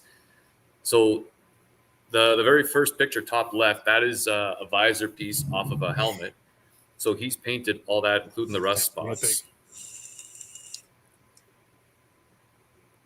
But the work that he does, those are, so the $ stands, those are stands for a tattoo artist. So that's heavy metal flake in there. But you can see the bottom right picture, his stenciling work, everything that he does. It's just, when it comes to hand painting and getting the stencils out the pictures don't do his work justice, especially because there was so much metal flake that he works with. It is just so friggin' cool. Yeah. Yeah. So, yeah, I'll have to give him a follow because I'm real big into pinstripe and old school, like 50s metal flake where they used to, do the lace work and stuff like that. I'm going to be talking to him about getting a mug for myself because I desperately want one. But that's a good one right there. Oh, bitch. So that's Oh, before awesome. the clear coat and everything else. He still needed to put a few things up on there, right? But like, it's you can see the process of what he goes through. Yeah, that's and, crazy. And the painting side for years, I didn't think too much of it, right? And then getting to know Adam and all the things that go into it, it's so cool. The entire process of what's involved to get that finished product and how much. I can't get flagged right now, can I? No. Mike says Harley Davidson. Because it's somebody else's account. As long as you don't play too much of it, you're okay. Yeah. I really like that look right there because the barbed wire, I have a barbed wire tattoo. I've done a fair amount of painting. Not that I'm a painter. I'm not a painter. But I've done my fair share of it. And it's one of those skills where if you're good at it, your stuff looks like this. And if you're not, it looks like garbage. And you have to work and work and work on it to get it to look good. Oh, I would love that. That is sick. That is awesome. You want to see, go to the very next, like this one is wicked. It is. But the variations that he can get while still using flake, that one right there. Take a look at that one. Wow, that looks good. Again, pictures just don't do it justice to see these things and in person and see how there's so many different things that are hidden inside the paintwork that he does. Yeah, that one. Go up. Yeah. That picture right there. You were on it. The Trans Am one. The Trans Am. Right, there you go. Yeah, that's awesome. Right? Like there's just so much awesome. And he's around you? Yeah, he's about 2 hours north of me. So have we figured out how far you are yet? I am from you. The fastest way, including taking a ferry, is about 680 miles. Okay, so Stone's throw. Sucks. Stone's throw. Sound like me. That sucks. It's not 6,000 miles. It's fine. Well, that would be cool to do a collab with him. Shopcat and I, we figured out last night. We are, what was it, Shopcat? It was like 3,800 miles away from each other. Wow. And that's not the full span of the country. That's, yeah. Wow. So yeah, that's Adam's stuff, and you got the link there. Again, the dude is a wealth of knowledge, and it seems that like when you combine all our skill sets, we're one wicked shop. But everyone's got their niches, what they do, and when it comes to painting and fabricating, Adam is one of the best that I have ever met, and just an all around awesome dude. No, I have to take the orange first because he's not good with others. All right, I think I've paid off my debt to him now. I'll just wait for the go. Sleep easy tonight. No, you've paid that debt. Well, thanks for letting me share that, right? Because he is a dude who is getting started out and not started out in painting, but starting out with sharing that stuff. I really with social media. Yeah, I really wanted to put some stuff up on YouTube, start a channel with that stuff, right? And as time goes on, I'll try and twist his arm a little bit more because his videos can be the ones that are just play music, don't even say a thing, just watch him create stuff. You're going to be sitting back there just watching the whole time. Yeah, I after seeing his stuff, I believe that he could do well with an account where you never hear from him. Really, he does. You just watch him work, and because his workflow would be so beautiful. And I mean, that's the thing, especially like untaping stuff. Man, any artist that does work like that, and when you untape it, man, that's when it comes to life, and it's people love to watch that. Yeah. I mean, I've taped a lot of cars, and Have a Merry Christmas, buddy. I'm probably not going to hear from you till after Christmas. So Merry Christmas to you. Yeah, Merry Christmas, Wasted. I don't know what time it is there. It's got to be. It's 2 or 3 or something like that. I think. Yeah. He'll have a hard time coming back to reality when he comes home. But Merry Christmas to you, man. It's already Christmas Eve where he's at. So yeah. Oh yeah. Didn't think with it. I hope everybody in the chat smashing that like button. I haven't looked at how many likes we got. I'm looking. Might be a little bit old, but 18. 18? That's it? Come on. Yeah, I don't even know how to do. I'm beyond my skill set. Computers aren't my thing. Oh God, that's a long way down. How did this go all the way to the beginning? I don't know. Oh. Well, I'm going to cut out of here and go have some dinner. So I may jump back on after I eat. Yeah, well, I'm not sure how long we're going tonight, to be honest That's with you. fine. If you're still going and I'm done, I'll hop back on. If not, Okay. I'm not going to be able to do the full 6 hours tonight. But hey, Forsaken, it's been a blast. I think this is the first time we've been able to chat. Yeah, I don't think I didn't know you existed until this week. So that cuts me deep, man. But I'm glad you know, that you know. YouTube does not do a good job, and I believe this, at promoting small channels that You have don't good make content. the money. You don't make the money. So I mean, so I have to be making them money. I have a dumb number of watch hours. I mean, for somebody that has 500 subscribers, I got almost 7,000 watch hours. you want to send some of those over to me? That'd be great. And you know, YouTube's got to be making money off of me because there's always an ad. So somebody getting paid. It ain't me though. But anyways, that's one thing that does suck about not being monetized is all this stuff we're putting out right now. We're not getting paid, but they are. I'm okay with it. Listen, they let me use their platform for free.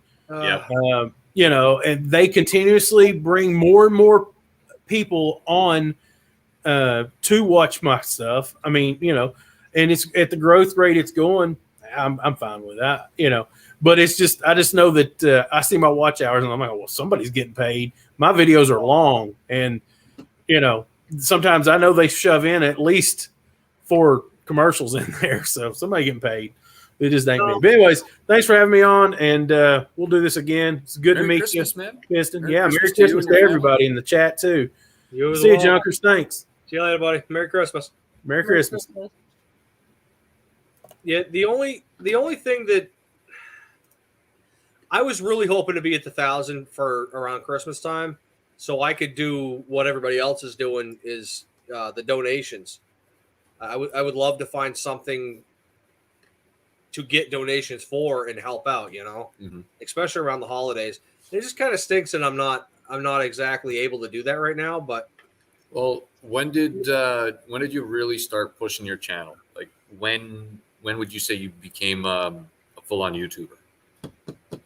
I would say June. Yeah, June. I think I had around 230, 300. Because I've been doing this on and off for the last 6 years. But like I said earlier, she's the one that pushed me. She said, "Here's the camera, go do it." Which is fantastic having that kind of support. Yeah, I'd rather him follow his dream and be happy. I'm gonna throw a date out there for you. September 2017 was when I got my camera. All right, it was about 5 months ago. I finally broke the 1,000 mark. Holy crap! So sometimes it takes a while, right? Yep. But and you're going to get that steady growth, man. And you're sitting at just about 750, right? Yeah, almost 747, something like that. So you didn't make 1,000 this Christmas, but 22 is all yours, man. Take it, run with it, make it yours. It's the growth that your channel and your stuff has had. It's wicked, and it's fun watching your videos. You've got the stuff. Yeah, right? You think so? Oh, you're gonna. I mean, again, I'm not the end all be all with YouTube and analytics and knowledge, right? But your channel is growing, and that momentum's going to keep going. So even if you just keep the stuff of what you're doing exactly the same as it is right now, the same cameras, the same length of videos, you know, what you did got you to where you're at right now. It's going to help you keep going. Where lack of content and starting and stopping, that's what I've had to contend with. That's the biggest shot in the foot, right? There's nothing I could do to change about it.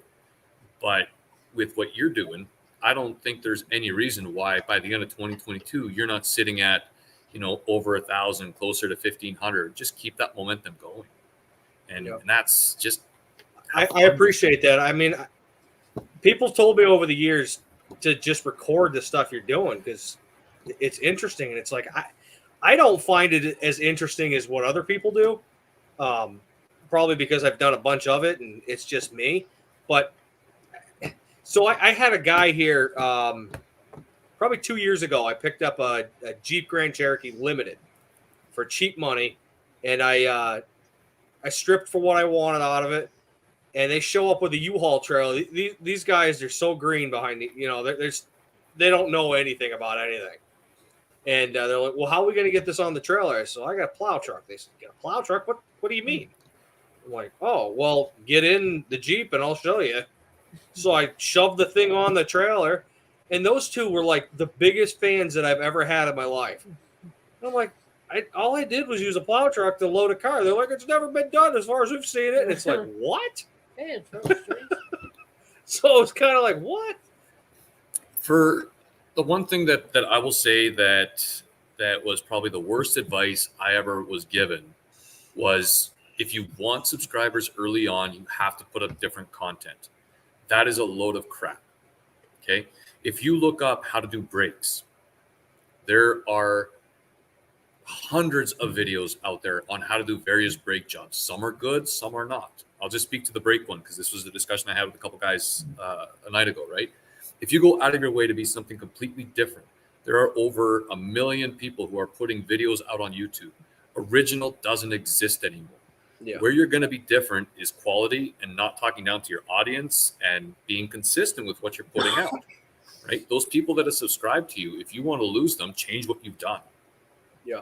Keep growing, try and improve on what you're doing, but don't go out of your way to be a freak show on YouTube to try and get videos. Not in the automotive sector. That is one of the worst things you can do. You know, if you come across as somebody that I can't trust to put together a good YouTube video, I'm not going to be watching you to do anything with automotive because you're a liability now. Be you, be honest, put out stuff. But to say, going back with the brake thing, right? So there are hundreds of videos on different brakes. There are very few that have to do with an 88 Ram Charger. So I did that with the Ram Charger. There are very few that deal with very specific subject matter. There are very few videos where you are going to see a fucking snowplow helping a vehicle out like what you were just describing, you know? Yeah. But you don't have to make yourself a circus sideshow to do that. Just be yourself. Yeah. What you're doing, people want to see that. And yeah, that's the biggest thing is I'm never going to be somebody that I'm not. Even if I make it big, I'm always going to be this. I don't know if you consider me redneck or hick or I don't know what I am. I'm not a hipster, I'll tell you that. You're you, dude. You're just you. I consider him wonderful. Oh gosh, here we go. So Nick, as far as my logo is actually my old logo of my shop. My buddy and I sat down. He kind of does like graphic designing things. He dabbles in a lot of stuff, but he's been my go-to when I have an idea of what I want to do for, you know, a logo or a picture or something like that. And I don't know why, but I just I fell in love with the idea, and him and I went back and forth for like 6-7 days, and finally that logo used to say Gas Garage, which stands for Grady Automotive Service. So we just ended up putting Junker Clunkers in it. And as far as getting to the Junker Clunkers name, I've been a couple of different names on YouTube. One was just my full name to begin with. Then I was Gas Garage, and then there was Rigs and Rides. I was. That's what it was. I kind of liked that one, but it didn't suit me. And then all of a sudden, Junker Clunkers with a Z just came into my brain, and I ran with it. And it seems like people like the name and the logos and stuff like that. So hopefully that clears a little bit of that up. And anybody else that's got a question or comment, go ahead and put it in the comment section here. And it doesn't have to necessarily be for me. It could be for anybody here, including Bob. He's still sitting over in the corner there. I don't even know where to sit. There's nowhere to sit. I know anymore. we're not very well set up. Yeah, we're in a different location tonight because if I lean back and he leans forward. The kids are gone for the night, so we decided to use the ambiance of our living room. So you were talking about you don't know what you are, right? Yeah. And so there are people on YouTube who are celebrities. There are.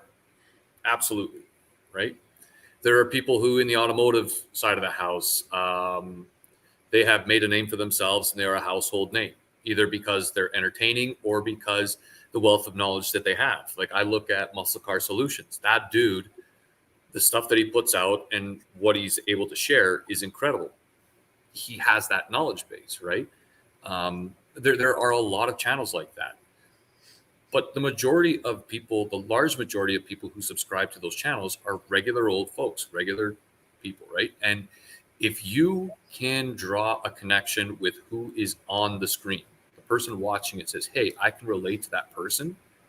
There's more than just how to twist the wrenches aspect of it. There's that real life side of the house, right? Oh, yeah. And that, you got to pick your target audience. You've got to be able to say, all right, if I'm going for people who want to see something done in 30 seconds, that want to see a short video and me go right over the top and be extreme, then that's the target audience, and that's who I have to be like on camera to focus on those. If you want to be a regular Joe who is going through everyday problems with their everyday vehicles, that is finding everyday solutions, where you got to find it with, you got limited budget, limited time, limited space, that is the majority of us, then just be yourself.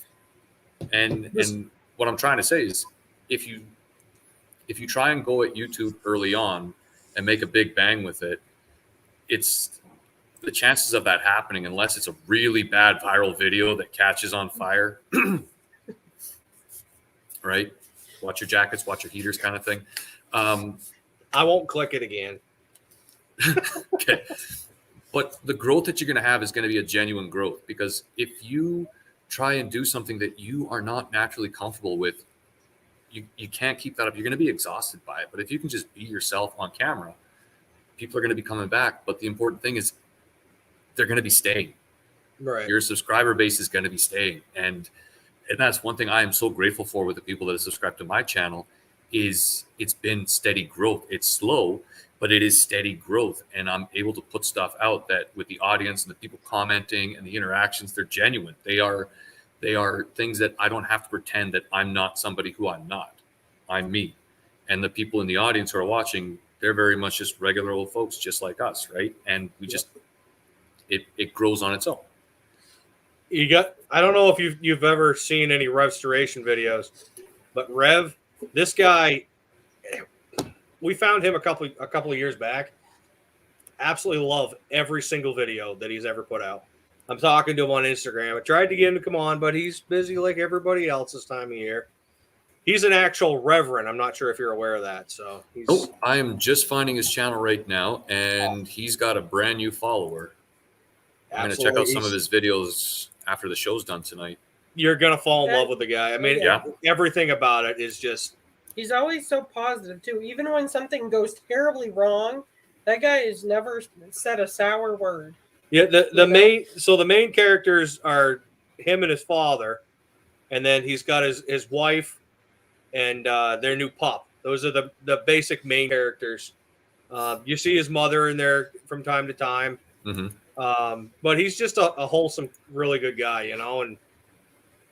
That's what I want our channel to become, is just something down to earth like that, Well, he's got a new follower, and I cannot wait to see some of his stuff, because it's going to be a bit slow this Christmas holiday, thankfully. So I'm going to have some time to watch a lot of videos, and I am going to be watching those. Thanks for that. That's wicked. Not a problem. I appreciate you going over there. Oh, it's the least I can do. Yeah. It goes terribly wrong often. That's the fun of the stuff. That's wicked. And a positive attitude too, man. That is so refreshing that's one of the things I'm looking forward to. Yeah. Oh yeah. I don't think I've ever seen him down ever. His dad jokes. He's always got a dad joke. Oh yeah. Yeah.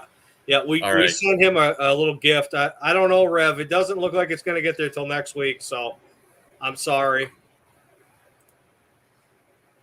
That's the other thing I like about this group that we have, is I'm finding so many different channels that I didn't know about before. And it's fun. It is fun. And it's weird because, like I said early on, the first bit I felt like I was really doing it by myself, and the advice that I was getting from people, it was sound, but these are people who have been in the industry, not the YouTube side, but the actual automotive filming, articles, photographers in the industry for longer than I've been around. So from the YouTube side, it really felt like I was in my own little corner.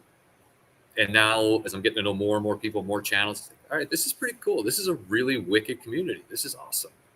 Isn't it? It is. It's just, it is. I want to know what it was like before all of us came in. I mean, was it like this before, or has it really blown up? Because I don't know how many people have been in here longer than myself, you know. But I heard that it kind of merged about the time that I came in. Because I joined up. I started following the group and commenting on the chats about 2.5, 3 months ago now. So I'm still fairly new to the whole thing. That's no problem, Tim. I appreciate you coming over and showing the support like you always do, man. Have a Merry Christmas if we don't hear from you. Bye, Tim. Merry Christmas. Here, Tim. Hey, Bob. Hi, Bob. Even Restoration says, hey, Bob. You want to say hi, Bob? Can you see it? Hi, Rev. Love your channel. He seems to like ours, too. Well, I asked if he was doing a Christmas Eve sermon, and he said no, not this year. Yeah, no, I asked him that the other day. Mm. I know we still have yet to go on and watch any of his sermons. That is cool. What's going on, Stupid Fast?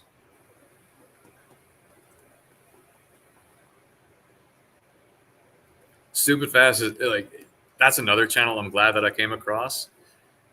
That dude has got to be like one of the most humble, quiet people I've ever seen on YouTube. For all the right reasons.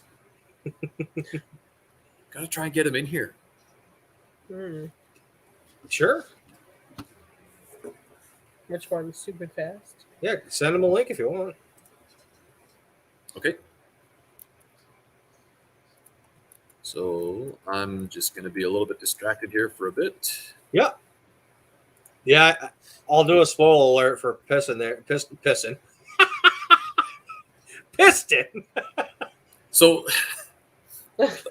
I feel bad for Cletus because he seems to be the one that's got the hardest time with the name. It's spelled PIST''N, Twisted Garage. But if you say pissed, like you're angry, and twisted, piston twisted, that's what it's supposed to be. Piston Twisted. You got a really unique name. I like that. I wish I could have figured out a name like that, you know? Thanks, man.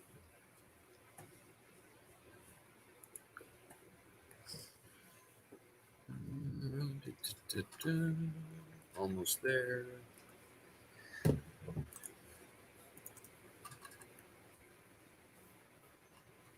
Dad jokes are never funny. Merry Christmas, Bubba. Hey, Bubba. That's my dog's nickname. Call him Bubba. No, some of them are actually pretty hilarious.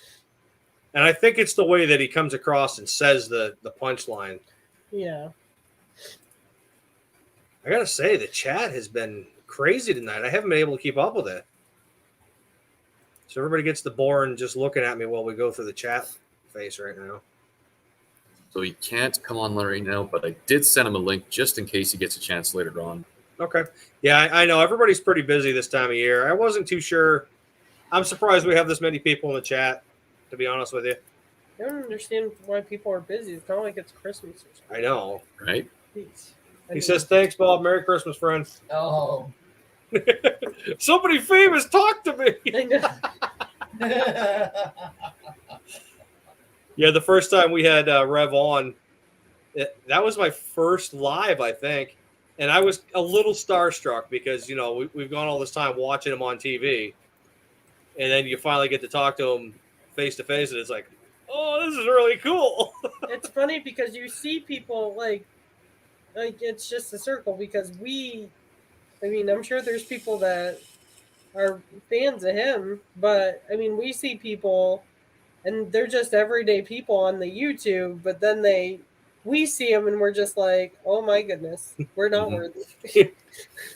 So Shopcat, I understand that because I'm not very good with thumbnails. At least I don't think I am. So I got a lot of good advice from her name's Bernadette Banner. She runs a really wicked channel that has to do with vintage clothing, costume, stuff like that. My wife put me onto her because she had a whole bunch of online discussions. Her channel is very popular, doing very well, but it was a technical discussion on stuff that she does with a few other YouTubers with cameras, tips like that. And one of the things she said that really made sense with thumbnails, and I started doing that right afterwards. So a thumbnail and a title, they go hand in hand. The title should be descriptive with a few words that really captivate and capture things. The thumbnail, the text that you use in the thumbnail, use that as a second title, not a repeat of exactly what's in the text title itself. The other thing that really came across as really good advice is make your thumbnail visible on the smallest item that's going to be seen, which is somebody's smartphone. So if you hold it up and you see how tiny it is, when you're making your thumbnail, zoom out on your screen, whatever you're making it on, whether it's Paint or Photoshop on your desktop, laptop, whatever it is, zoom out to about that size. If it's still clear, if the text that you're using is still clear, then it's going to work. The other thing is anything that's really important in the thumbnail, keep it far, far away from that bottom right-hand corner, because on YouTube, that's where the timestamp is going to show up for these videos. And if you've got something important there, it's going to be covered up. So simple, straightforward, clean image. Try and gray out or remove some of the color in the background of that image, whatever you want to focus on, have that brightly colored. Then your text, if you can do a drop shadow on that, so like a little bit of a haze around it, just to give that color of the text a bit of a pop, do that. And don't use fancy fonts like Cyrillics or for the Russians or any kind of script font or anything like that. A simple, easy to read text. Again, if you can read it when it's tiny on your phone, then it's the right font and it's the right size.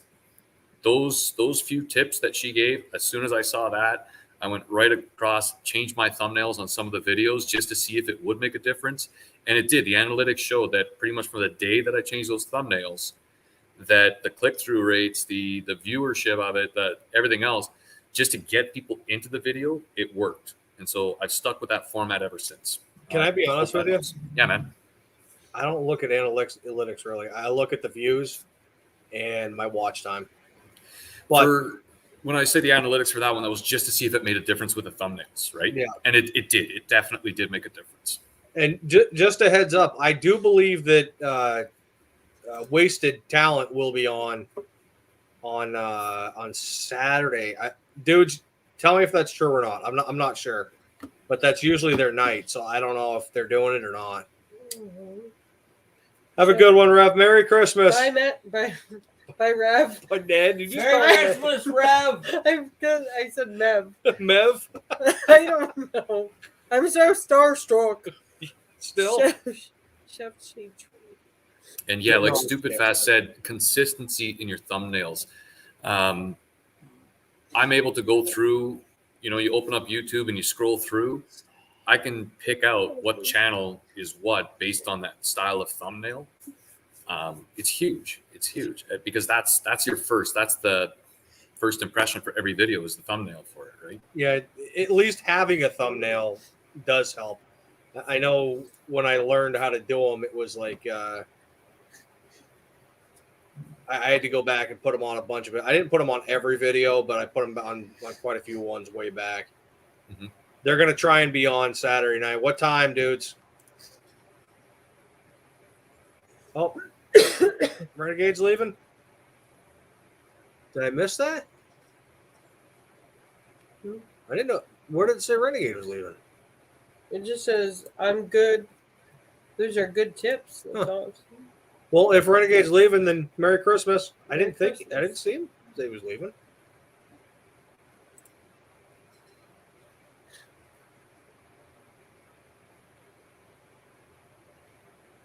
Give me 2 seconds, man. I got to go check the plumbing in the washroom, and then I will be right back.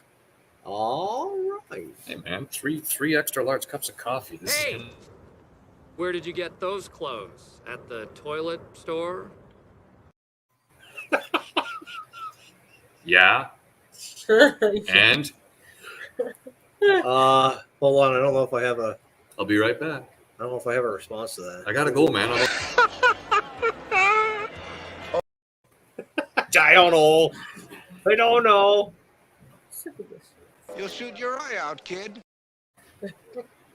I'll just play the memes while he's gone because I don't know what else to do. Shut up, Meg. Do the Volvo one? Yeah. The top.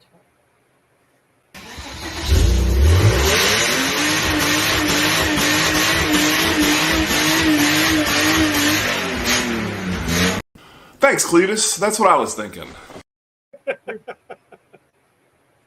So, we got any questions or comments or anything out there in the... Renegade's still here. There we go. There's a typo. Regular time? I don't know what time was.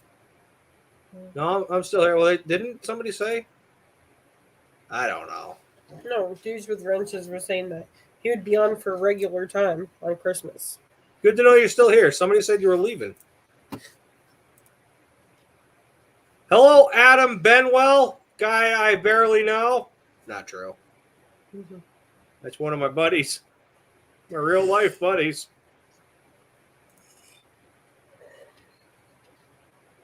Isn't it? I thought so. We'll see if I find another one you guys might like in here. I'm just trying to waste time. You need to put new ones up. This took me all week. Oh, it is Christmas time, so... Merry Christmas! Dinner was full. That's one of my favorites. I like how he said that the other time, and he said it like 2 times. Shitter's full. Shitter's full. How about this one? Hold on.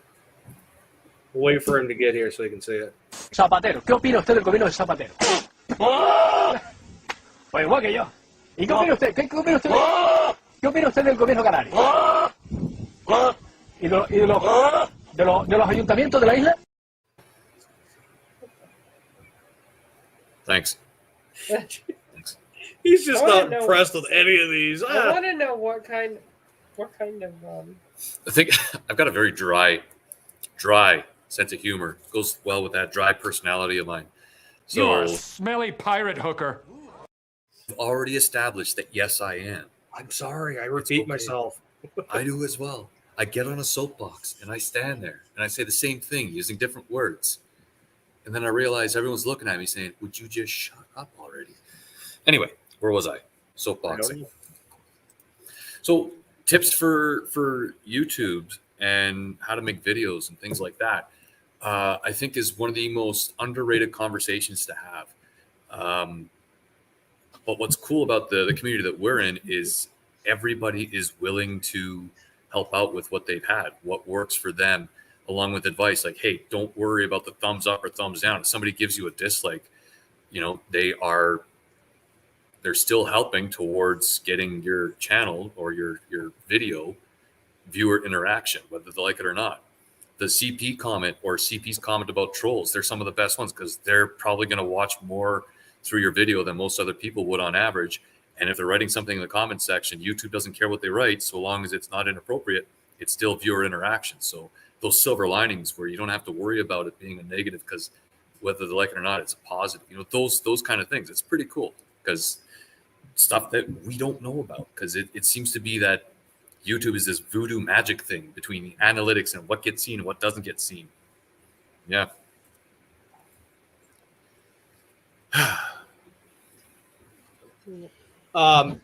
So stupid fast. Apparently you didn't watch the last video of the Falcon. Shame, shame, shame. Well, she's in timeout. Currently sitting out front under the car cover. She wasn't playing nice. We put a carp kit in it, and a few days before, I was going to put it outside, so I decided to put it in gear, and I guess that was a bad idea because it never came out of gear. So it just wants to go forward all the time. So there's something up with the transmission. I don't know if it's junk or I don't know. So she's gone away. I had some other things I had to do. And the Mustang, I know everybody keeps hearing about it, but the Mustang's coming in January, probably shortly after the holiday. I was thinking right around the 1st, but Mom's car got in a wreck a couple of months ago, and I've got to kind of figure out how to piece that thing together so she can at least drive it.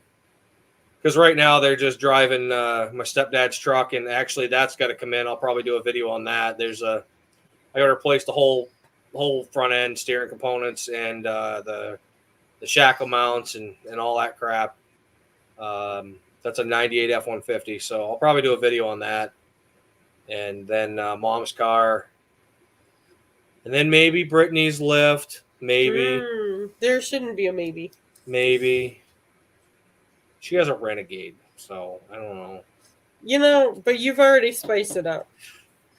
So before I met him, I had a Blazer that I was so in love with, and I've had a couple cars between the Blazer and the Renegade. And when I got the Renegade, it was affordable. And I was like, well, it isn't a Wrangler, but it's got four-wheel drive, and it's branded as a Jeep, and, you know, it'll work. So since then, he has put a scoop hood on it and a Ram custom air. exhaust. And now Roof we're going to do rack. the lift. Oh, yeah, roof rack, safari rack, Tires. Raptor tires. Dude, you got me. I don't know. I got a 600 CFM carburetor. It was a Couple years 2001 ago. Nick. Sorry. A couple of years ago. That was pretty cool. And I got an adapter plate so my T5 can go onto my 289. That was pretty cool. I don't know. I like any and all gifts. I'm really not I don't like receiving gifts personally. I like giving them. I would rather surprise the hell out of somebody with something than get something for myself. Because if I want it or I need it, I get it myself. You know what I mean? So that's a hard one. That really is a hard one to answer. What about you? So if it's best give to give, I love giving small little tool sets for people who don't have them with their cars. So if they need to work on it, stuff like that, like little socket sets, right? The best one that I've received, that's hard, man, because people know not to buy me car gifts. I'm very particular. Oh, yeah. You know, and it's usually it's like, hey, you want a gift card to go and get something? Well, end up donating the gift card somewhere else because, yeah. So that's a hard one. That is. I don't know. I'm always saying get the kids an extra gift. Mm-hmm. You know, but nobody ever listens. Like her brother. My whole family adores him. And that's good. Well, that's good. My sister doesn't even know he exists, but that's a long story. But everyone else that is in the picture loves him. Are you smoking a cigar? Minis. Is that a cigarillo? Yeah. I used to smoke those. I like the white owls, but I can't. I'm looking to quit soon because I do way too much of it. I vape not as much as he does, but yeah, it's done a lot. I ended up, even at 33, I just got diagnosed with COPD and I have asthma. What the hell does that mean, Adam? So, do the 5. Do the 5. What? Oh. Answer Dude's question. I did answer Dude's question. I think you're behind. That's right. I am. I always am. Oh, speaking about Snap-on, I gotta message him. I didn't get my socks or my screwdriver this year. How do you get Snap-on socks? Like, do they just? Never mind. Bad joke. I'm just gonna stop. I'm gonna stop. I almost answered it too. I will say they're very comfy. I have a pink pair. I know that's going to add to the joke. They are stupid comfortable. And I don't even like socks, and I wear them. And they had DeWalt socks at Canadian Tire on sale for the longest time. They have DeWalt socks? DeWalt socks. Yeah, so they're just regular socks, but they have the DeWalt logo on them, right? So the 2 pairs of socks for like $3. I'm like, yeah, I'll give them a try. Sure, whatever. So for the next like month, every time I go in, yeah, same DeWalt. I just go in and pick up a pair of socks every time. And I've like swapped my entire sock collection for those DeWalts. It's nothing to do with the brand. It's wearing work boots all day long or combat boots or right around. They're the only socks I haven't blown a hole through in the heel and they are just, yeah. So now I can't find them. I'm brokenhearted. 2001. I've never seen DeWalt socks, but now I'm going to look on Amazon. I'm all about DeWalt. I am a huge fan of DeWalt. they are so comfortable. So comfortable. Yeah. Welcome back, Mr. Renegade. What about my Mustang? Do 5? What the hell does it mean, Adam?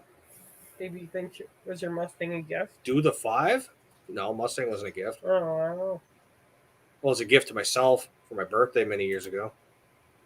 So, Nick, I totally get you because I remember when my Blazer was on her last leg, I was so sad because finally, now me, I'm not a mechanic, so all you might laugh at me, but it was making a noise. And that's all it would do. And it got to the point where, I mean, everything was rusted anyways, and my tie rods were rusted, and it was deciding to. I had another Chevy that did the same thing. It was like going skiing. But I finally had the junker, and yeah, I had the junk that clunker. But I miss it. I would get another one in a heartbeat. I know he's a Ford fan. He probably would rather see me get a Bronco, but those Blazers, I've never driven anything like it. I love it. So I miss it. I'm a car guy, period. You know, there's nothing else to it. I do prefer Fords over anything else. But as I get older, I start liking other things. Like, I didn't really think about it. I've had my Jeep for going on 3 years now. That's a Chrysler product. And I absolutely love that thing. Mm-hmm. And I'm a huge fan of Jeeps. Not so much the newer crap, but just say not my Renegade. Nah, I mean, it's okay. The thing that scares me about the newer vehicles like hers, everything is drive-by-wire. You have a push start, so you have no ignition. You have a push/pull kind of thing for the e-brake. It's all electronic. Yeah. And then you have your shifter is all done by wires. That thing takes off on you. What are you going to do?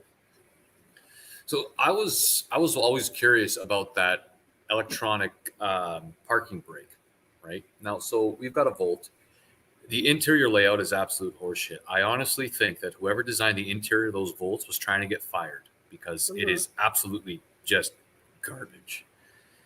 But we're driving along and it's a little bit snowy. It's in a park. And I'm like, I got to try this out because I need to know what it can and can't do. Because when you activate it when you're parked, it activates nice and slow. Yeah. And it releases nice and slow, right? Mm-hmm. So as we're driving, I wanted to try it out. It is instant. So there's no delay on it whatsoever. And it probably activates faster than I'd be able to do if I was needing to pull it. Now, the downside to that is unlike the regular lever, you can't have a graduated pull on it. It's either on or it's off, right? Yeah. The one thing, and this comes from the volunteer firefighter side of the house, I am very, very happy with some of the newer systems that are automated, that automatically shut off in case of an accident. And also that steering wheel columns, even though we do have collapsible steering wheel columns in a lot of the older vehicles, that if you have a vehicle that is steered by a servo, that there's no steering wheel column. That has gone a long way to help prevent damage to, injuries to drivers. So there are some pluses, definitely. I like the luxury anyways. I love older vehicles, but I will say the luxury of getting into a vehicle and just running down the road, not having full heat, full AC, and when it's icy. So one of our driveways, our man-made driveways, is on a hill, and it's pretty icy out there. And I've put my e-brake on just to be safe, even though it could probably still slip. It's just that extra traction. It's the front lawn. But I've never felt unsafe. Like, you know what I mean? Like, some things are questionable, and you're like, well, this could be or could not be bad. But for some reason, I've never felt unsafe with that e-brake. It's loud. Mine is loud. You put the electronic e-brake on, it's like, But I'm just going to answer. I was trying to get something in the chat with ShopCat, but it'll be easier just to say it. So the reason that I like Photoshop for thumbnails is because once you set one style up with your font, with your drop shadows, with that little avoiding of the bottom right corner, and the size of it, you can use that template for every image. Now, if you don't have Photoshop and use something like, say, Paintbrush or any other program, a lot of the stuff that I used earlier on, I would just write it out in a notebook and have that format to be able to use. And that will help with the consistency. It'll help remind me not to make mistakes that I've made in the past. Just those little things. Notebooks go a long way for me. And anybody that wants to, even from lighting setups to camera setups to whatever it is, just keeping a note so that way it's not the first time every time when you're making a video. All right, cool. That's what I wanted to say.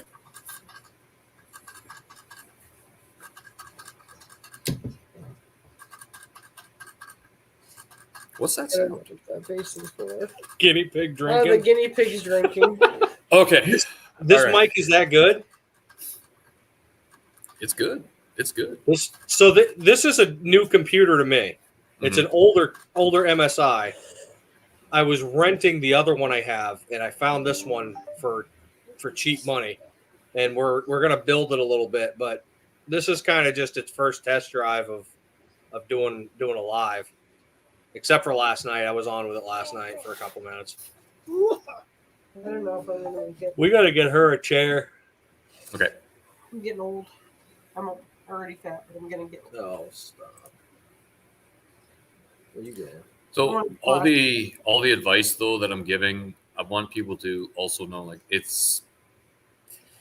I have not had enough time to really be able to put my hand over my heart and say that this is the ultimate best way. Always learning, always evolving, that kind of thing. But I'm just trying to get as much info from people who have shared what's helped them.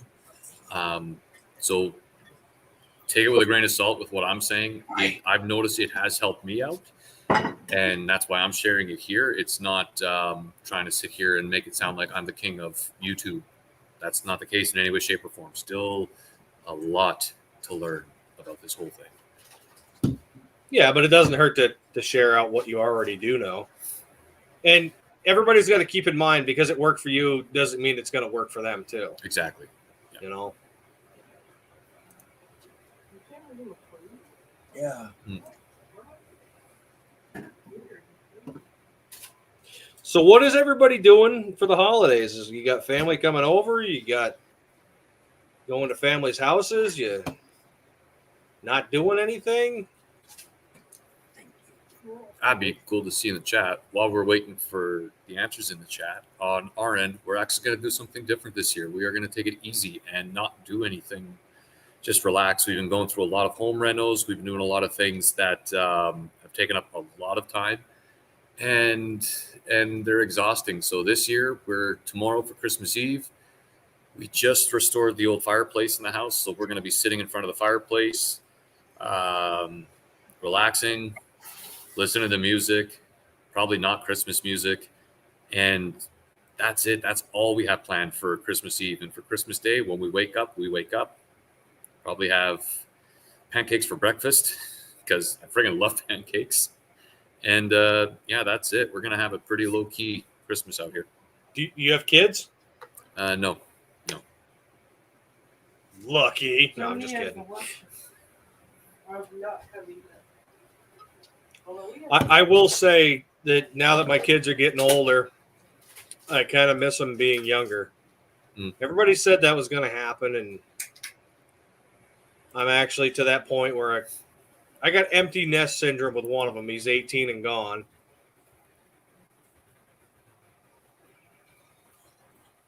There's so many different ways to grow the channel. I don't know if there's a right or a wrong way, to be honest with you.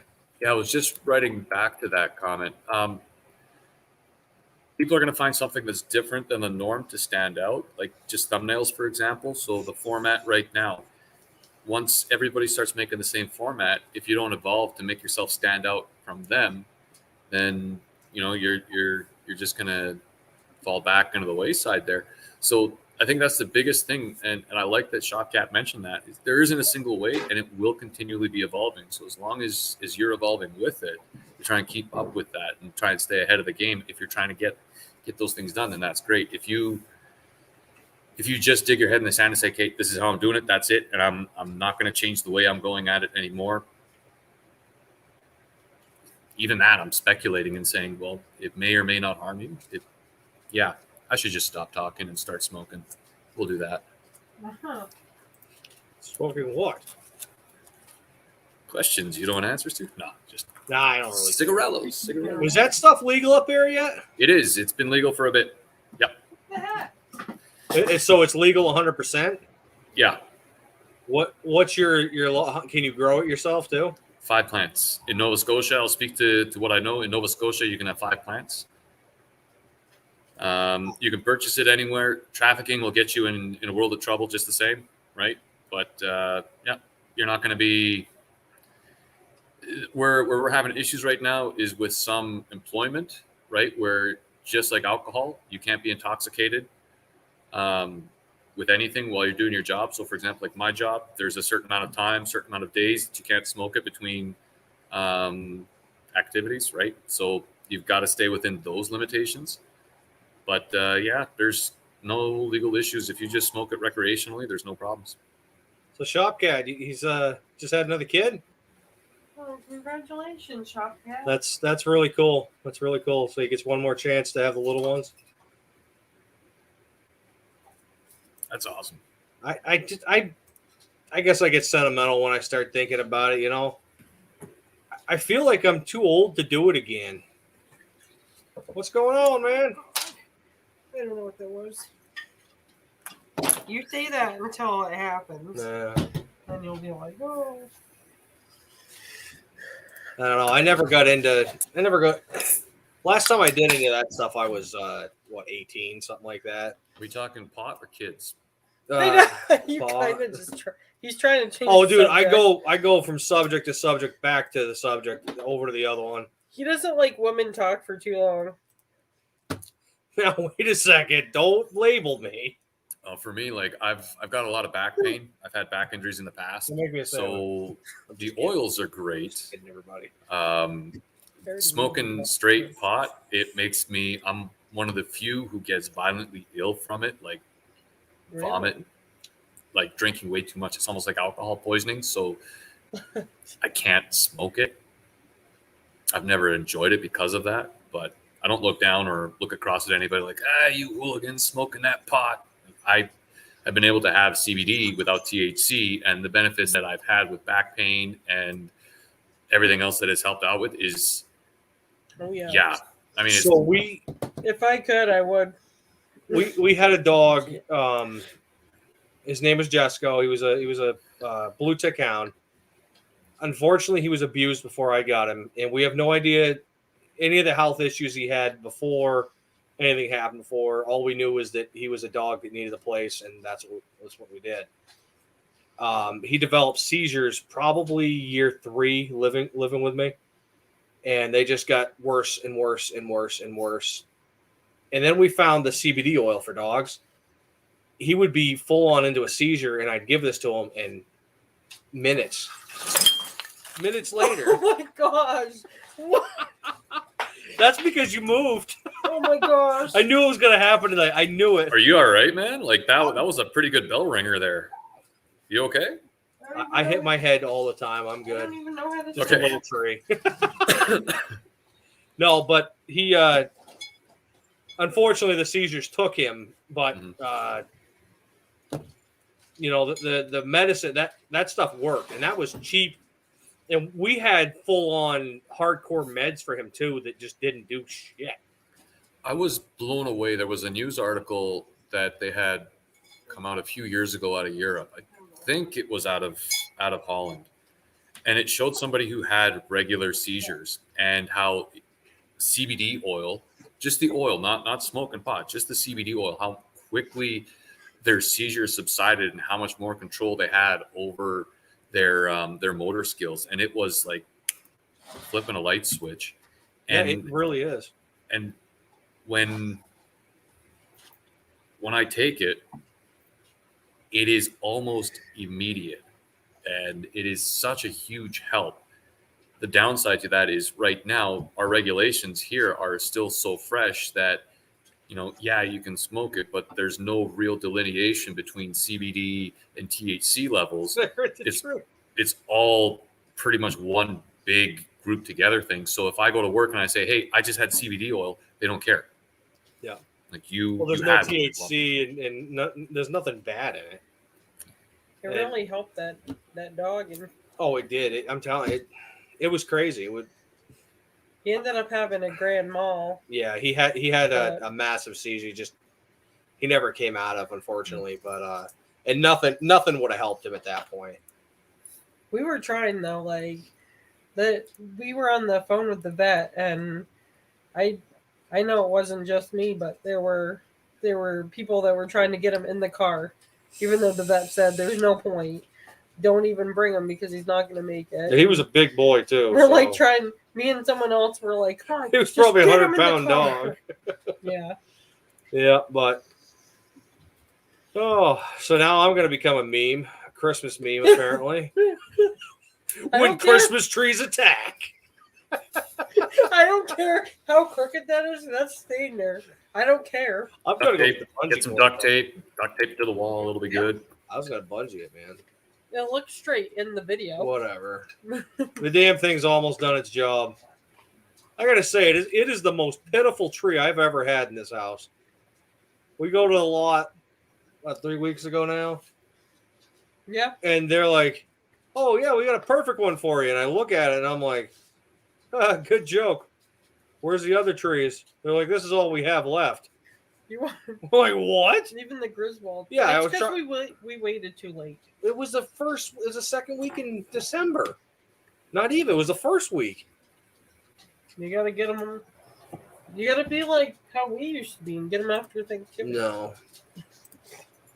Dudes, like, not dudes with wrenches, but just in general, like Nova Scotia Christmas trees seem to be like the Christmas tree to try and get. I remember when I was still living in Alberta, I was like, oh, Christmas trees from Nova Scotia. It's our yearly thing. We're going to go out there. It'll be nice. We'll get it. So as a kid, it's full on trees. Go give me the wall. Move out to Nova Scotia. I can't find a Christmas tree to save my life that is a Charlie Brown Christmas tree, whether it's off a lot or you're going into the backwoods to cut one down. World Christmas trees out here. I don't get it. I usually have the biggest tree possible. This thing was $55 freaking dollars. $55. What? And then we got a $14 wreath. Yeah, we had to get a $14 wreath. It was this is not cool. I will say, the only place in Canada I've been is Montreal. But if your trees are anything like Alaskan trees, I would pay top dollar for one of those Christmas trees. You haven't seen anything till you've seen those trees. I've been to Granby Zoo. How far away are you from that? Let me look that up because I don't. No, I went. Wait a minute. I went to some kind of a park there once too. Wait, it's called Granby Zoo. Granby. Oh, out in Quebec. So that's like 2.5 days of driving from here. That's where Montreal is. We went to see the Expos before they moved to Washington. 2.5 days. Where does that make any sense? If you're 6 hours from me right now, by ferry. Oh, by ferry. Okay. And it's not 6 hours. It's so that because we live on a peninsula in Nova Scotia, we got to go through New Brunswick. If we don't want to go through New Brunswick, we take the ferry to get straight down to Maine, right? And then we just go from Maine and we carry on there. If I take the route going through New Brunswick everywhere around, that's about 1,200 miles total. Yeah, it's a trip, man. It's a trip. Damn. Mm-hmm. I was gonna say you and your buddy could come down. We could do a collab, but geez, that's a distance. Yeah. Like for me to go up and see Shopcat out in Edmonton, like I'm booking a week off just to pretty much drive out there. Damn. Unless I've got a co-driver and we're switching all the way through.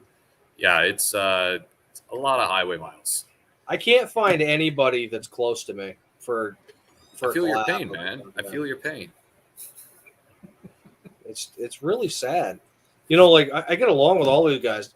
One guy I would love to be close to me is Dudes. Him and I seem like we could be neighbors and we would be absolutely fine with each other. He's got the same kind of hoard and shit that I have in my house too. Except he has more land to put more cars. If I had the land, it would have cars on it. All I have is 0.8 acres. That's it. So I'm just going through notifications. I put the Ram Charger up for sale, so I'm getting a few people interested. The bots are fun. They're great. So are the scams. That's always good. We hope you sell car. Had a guy message me. He's like, "Is it still for sale?" Yes, it is. Can you tell me about it? Like, it's in the ad. It's all in there. That. I fucking hate that. You go on and you put every single thing you can in the. And what color is it? What size motor is it? Automatic transmission or is it standard? How long have you owned it? Did you look at the ad at all? Well, to be honest with you, no. Well, go back and look in the ad. If you're interested, message me. And then 10 minutes later, they come back with the same kind of questions. You didn't look at the ad, did you? I just wrote the dude back and I said, "Listen, man, this is the kind of truck that you got to read the manual. So if you can't read the ad, this truck's not for you." I care too much about that 88 just to pass it off to somebody else, right? I don't want to sell anything ever. Well, I don't want to sell the 88, but it's been sitting out there for 2.5 weeks, and I really haven't done anything with it. I've got more than enough projects on the go. It just doesn't make sense for us to keep it there, right? Especially not with the way the market is right now. I'd be a fool not to try and sell it right now. Dude's cat lives in his tree. I want that cat. That's hilarious, dude. Nothing lives in mine that I'm aware of. It just randomly attacks you. Yeah. Did a pretty good job of it. It did. It did great. It had a pretty good thud. Like, I thought, ooh. I have a pretty hard head, I guess. I don't know. If you had a full-size tree, you'd be knocked right down to the floor, man. Life show over. This guy worries me because I could be at work and he'll be under a car. I'm like, yeah, what happens if the car falls on you and there's no one around? Like, the lift could just not lift anymore. Everything it has malfunctions. locks for a reason. Everything malfunctions. I remember when we first started dating, I had a hood fall on me. Mind you, this was just a Civic hood. But it came down with such force because I was stupid and I was like, huh, and I pushed it all the way up. So it was just to the point where it wasn't going to come back, or so I thought. That thing wrapped me so hard in the head that I legit got a concussion. And I was like, this is stupid. It's just a paper thin hood. But it done hit me pretty good. Momentum. It's a hell of a thing, isn't it? I guess so. Yeah. I didn't even see if there was a dent in the hood. I'm pretty sure there was. And that made it worse because I was worried about him before that, and then I was more worried. It's just stuff. You can always grow limbs back. Right? No, he just knows that if something happens to him, he's got a caretaker for life, so... Well, I hope so. He can't wipe his own butt. Got that safety net. If he can't wipe his own butt... Hey, Dano? Yeah. So I missed that Dano said hey there, so hi. Sorry. What's going on? I know I go through some of this chatting thing sometimes, and I go way too fast.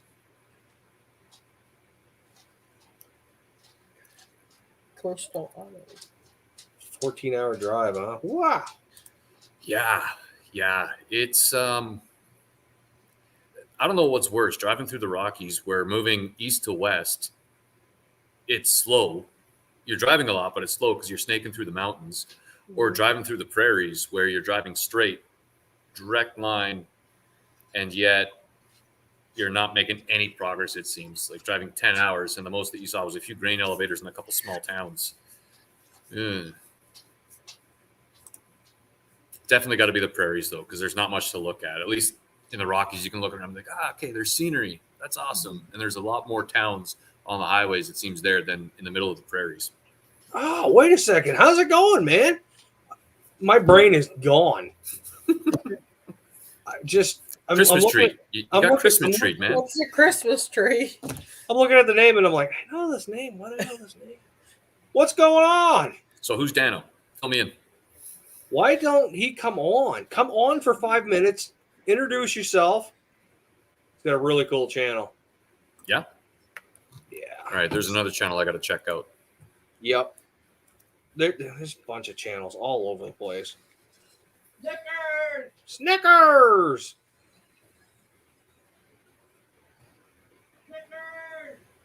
All right. Connect to get up.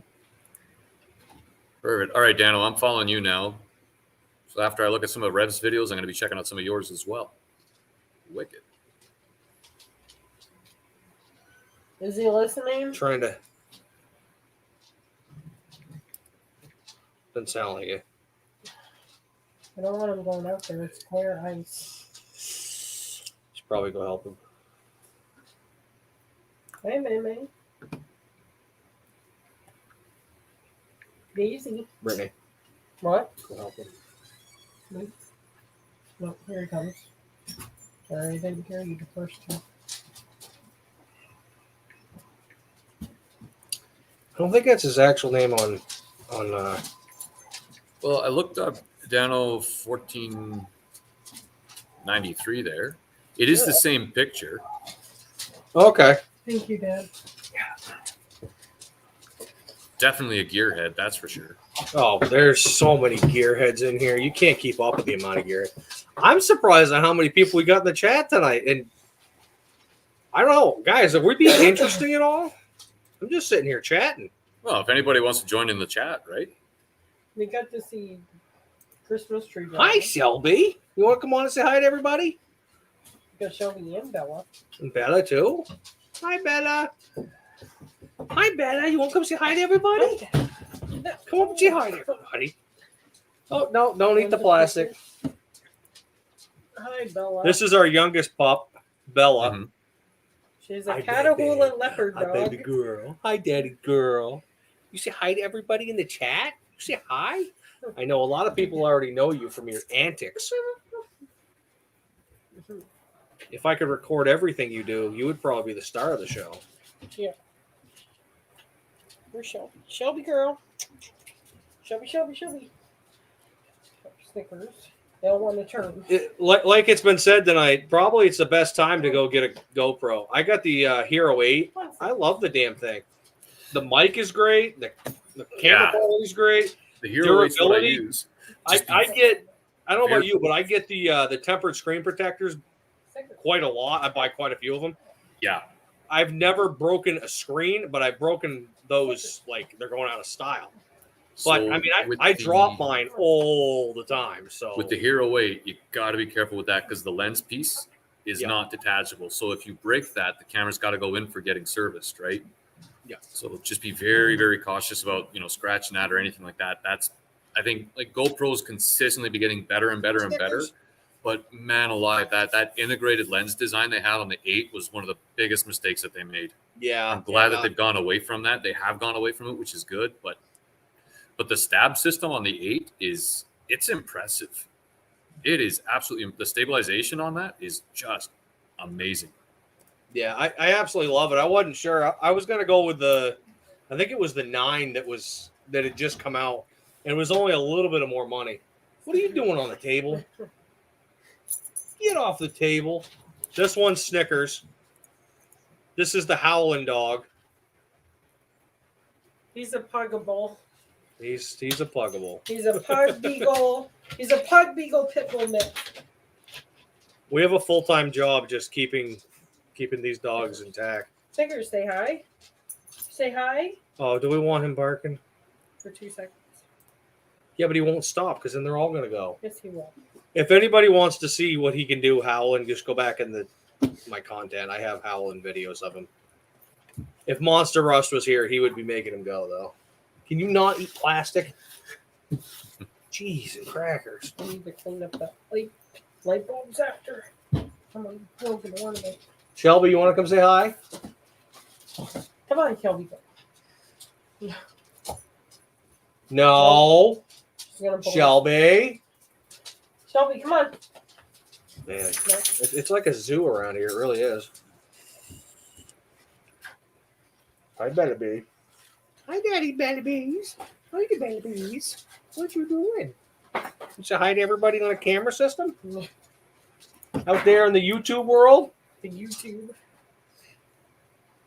she's gonna eat the table now. Yep. I don't expect anything less. Yeah, we've had her almost a year now. Yeah, how's she fitting in? She was part of the family 30 seconds after she got here, man. To be honest with you. That is good to hear. That is really good to hear.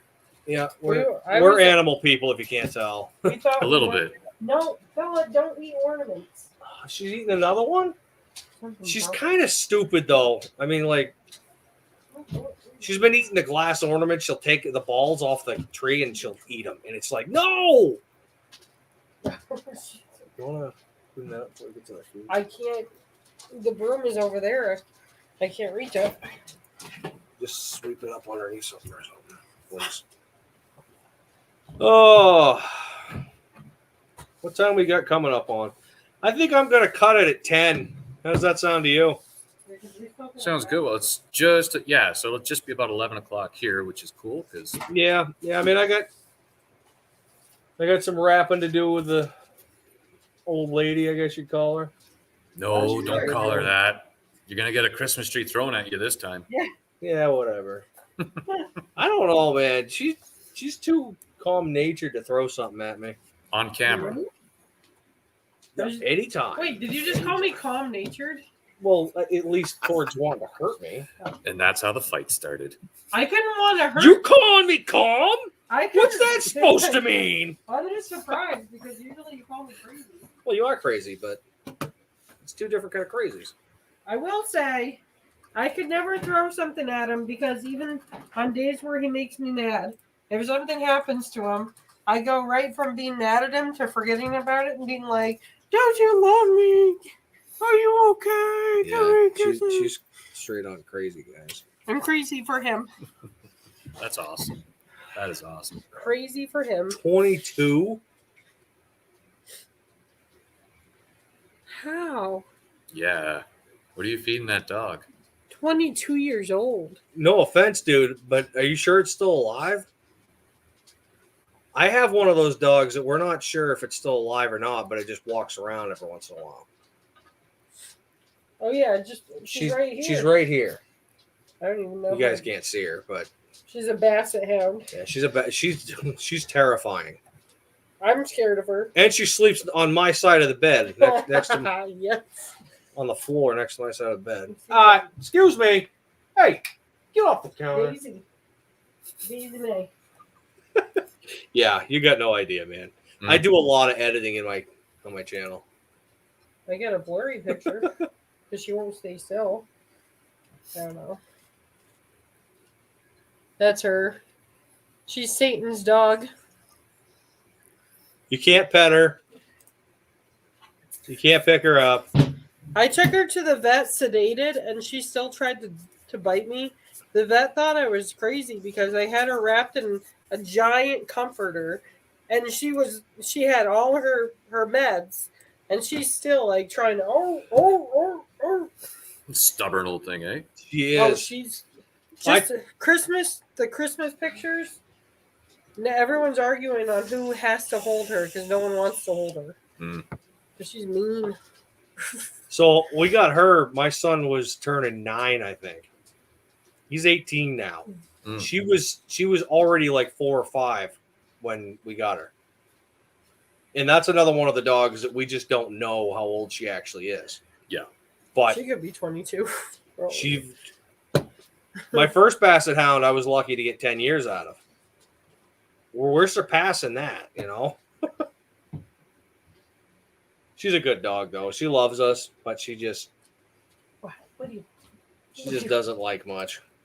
There's some stuff you can't like. Both our dogs are rescued, and the youngest one, I don't even want to know what that dog went through because the fear and anxiety that dog had. It took about 3 months of being very careful with the dog before he was comfortable being in a room alone with me. Even if the dog thought that it did something wrong, so you're trying to train the dog. I'm all about positive reinforcement with dogs, right? Trying to train the dog. If it thought it did something wrong, it would completely just shut down and relieve itself right there. walking down the sidewalk, crossing along with other people. The dog would pull itself almost into traffic if we didn't stop it, trying to avoid somebody that was still about 30 feet away. About 3 years of hard work, and now we're able to go down the trails where the dog is a lot more comfortable, but still very, very cautious about people that they're meeting for the first time. So a lot of work with that one, but love him to death. The other one, he's a little bit older, about a year older, 4 now. And the first year was about the same thing. But then once he opened up, it was almost like this light bulb moment. Once he got past his second fear stage, a whole new dog, and like best kind, walks up to everybody thinking that they've got treats, nothing but cuddles for him. So a little bit too outgoing. You got really lucky because the dog had seizures. So we had him before he warmed up to me, probably 2-3 years. And I had never yelled at him. All I did was love him and give him treats. Mm-hmm. But when I used to work at the dealership, I'd come home for lunch. I put the dogs in the backyard, and then, hey guys, it's time to come in. I would have to call my neighbor, and I would have to walk out the front door and shut the door and hide in order for that dog to feel secured to walk past me. Yeah. Like I said, I had never once abused that dog in any way, but because I was a male figure, that's like the younger one where I would have loved to find the person that put the fear of God into him. Yeah. Our younger one, the entire litter was like that. So whatever happened to them, I don't even want to know, because it had to be absolutely horrible to put that much fear into dogs. You've really done something.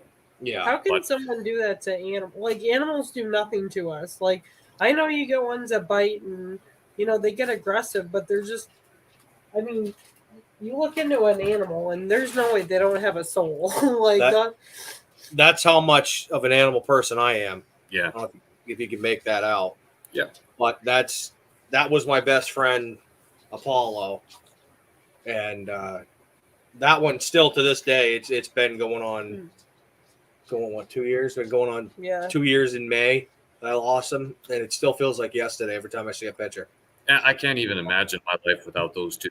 I can't. They're every day between the walks, running around, having fun.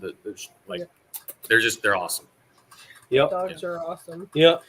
I'm definitely more of a dog person than a cat or anything else. Mm-hmm. My cat just kind of exists. He's always been that way. He sleeps with you and stuff, but he's one of those. He's a male cat. When he was adopted, he came in as a stray. I don't know, because they said that someone dropped him off as a stray. But his characteristics, he purred when I picked him up. He was friendly as all get out. And then I brought him home. He hid under the bed for 2 days. Yeah. And then he came back out and acted like he owned the place. Since I met Mike and we moved in, and he's got the dogs, now he just lives upstairs. But he's a beautiful cat, but he keeps trying to get out. Thanks for coming by, dude. Sorry. No. Have a Merry Christmas. If you guys end up doing your live, let me know. Just shoot me a message. Let me know you're going to do it, and I'll try and give you some support.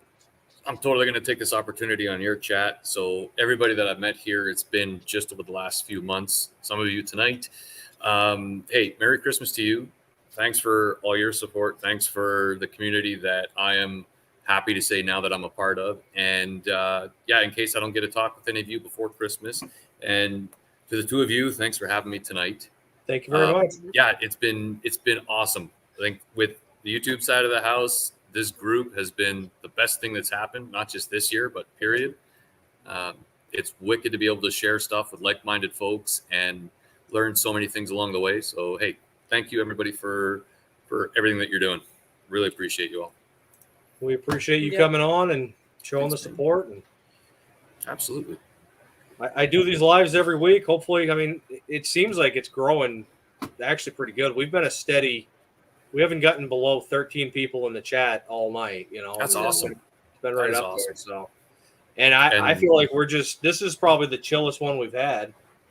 So there hasn't been. It's pretty much just like having a visitor in your home. It felt like someone stopped by to visit in our home, and what it's been like. Yeah, but I shall be. You want to sign off? You want to sign off? You just want me to get up and get in the chair so you can sit on me. That's fair. That's fair. Yep. I know. I still get a wrap after. I'm like, oh, I'd love to sit in my chair. Well, we can wrap tomorrow if we got to. But yeah, so I think that's going to do it for this episode of the Junker Clunkers Live. It's 5 minutes earlier, but I think we're going to call it. We've been on for a while. It's usually an hour. Almost 3 hours. So it was great. It was an absolute pleasure. So thanks it again. definitely was. We appreciate everybody and Merry Christmas to everybody. Enjoy your. I can't even see what that one is. Hopefully that's the right one. Everybody, Merry Christmas. Enjoy your day. Be safe. Merry Christmas. Enjoy your family. Appreciate your family. Absolutely. Even if they drive you nuts. Don't be expecting any gifts. No. Well, I'm just kidding. Don't be expecting. We'll see you guys next week. You're my gift.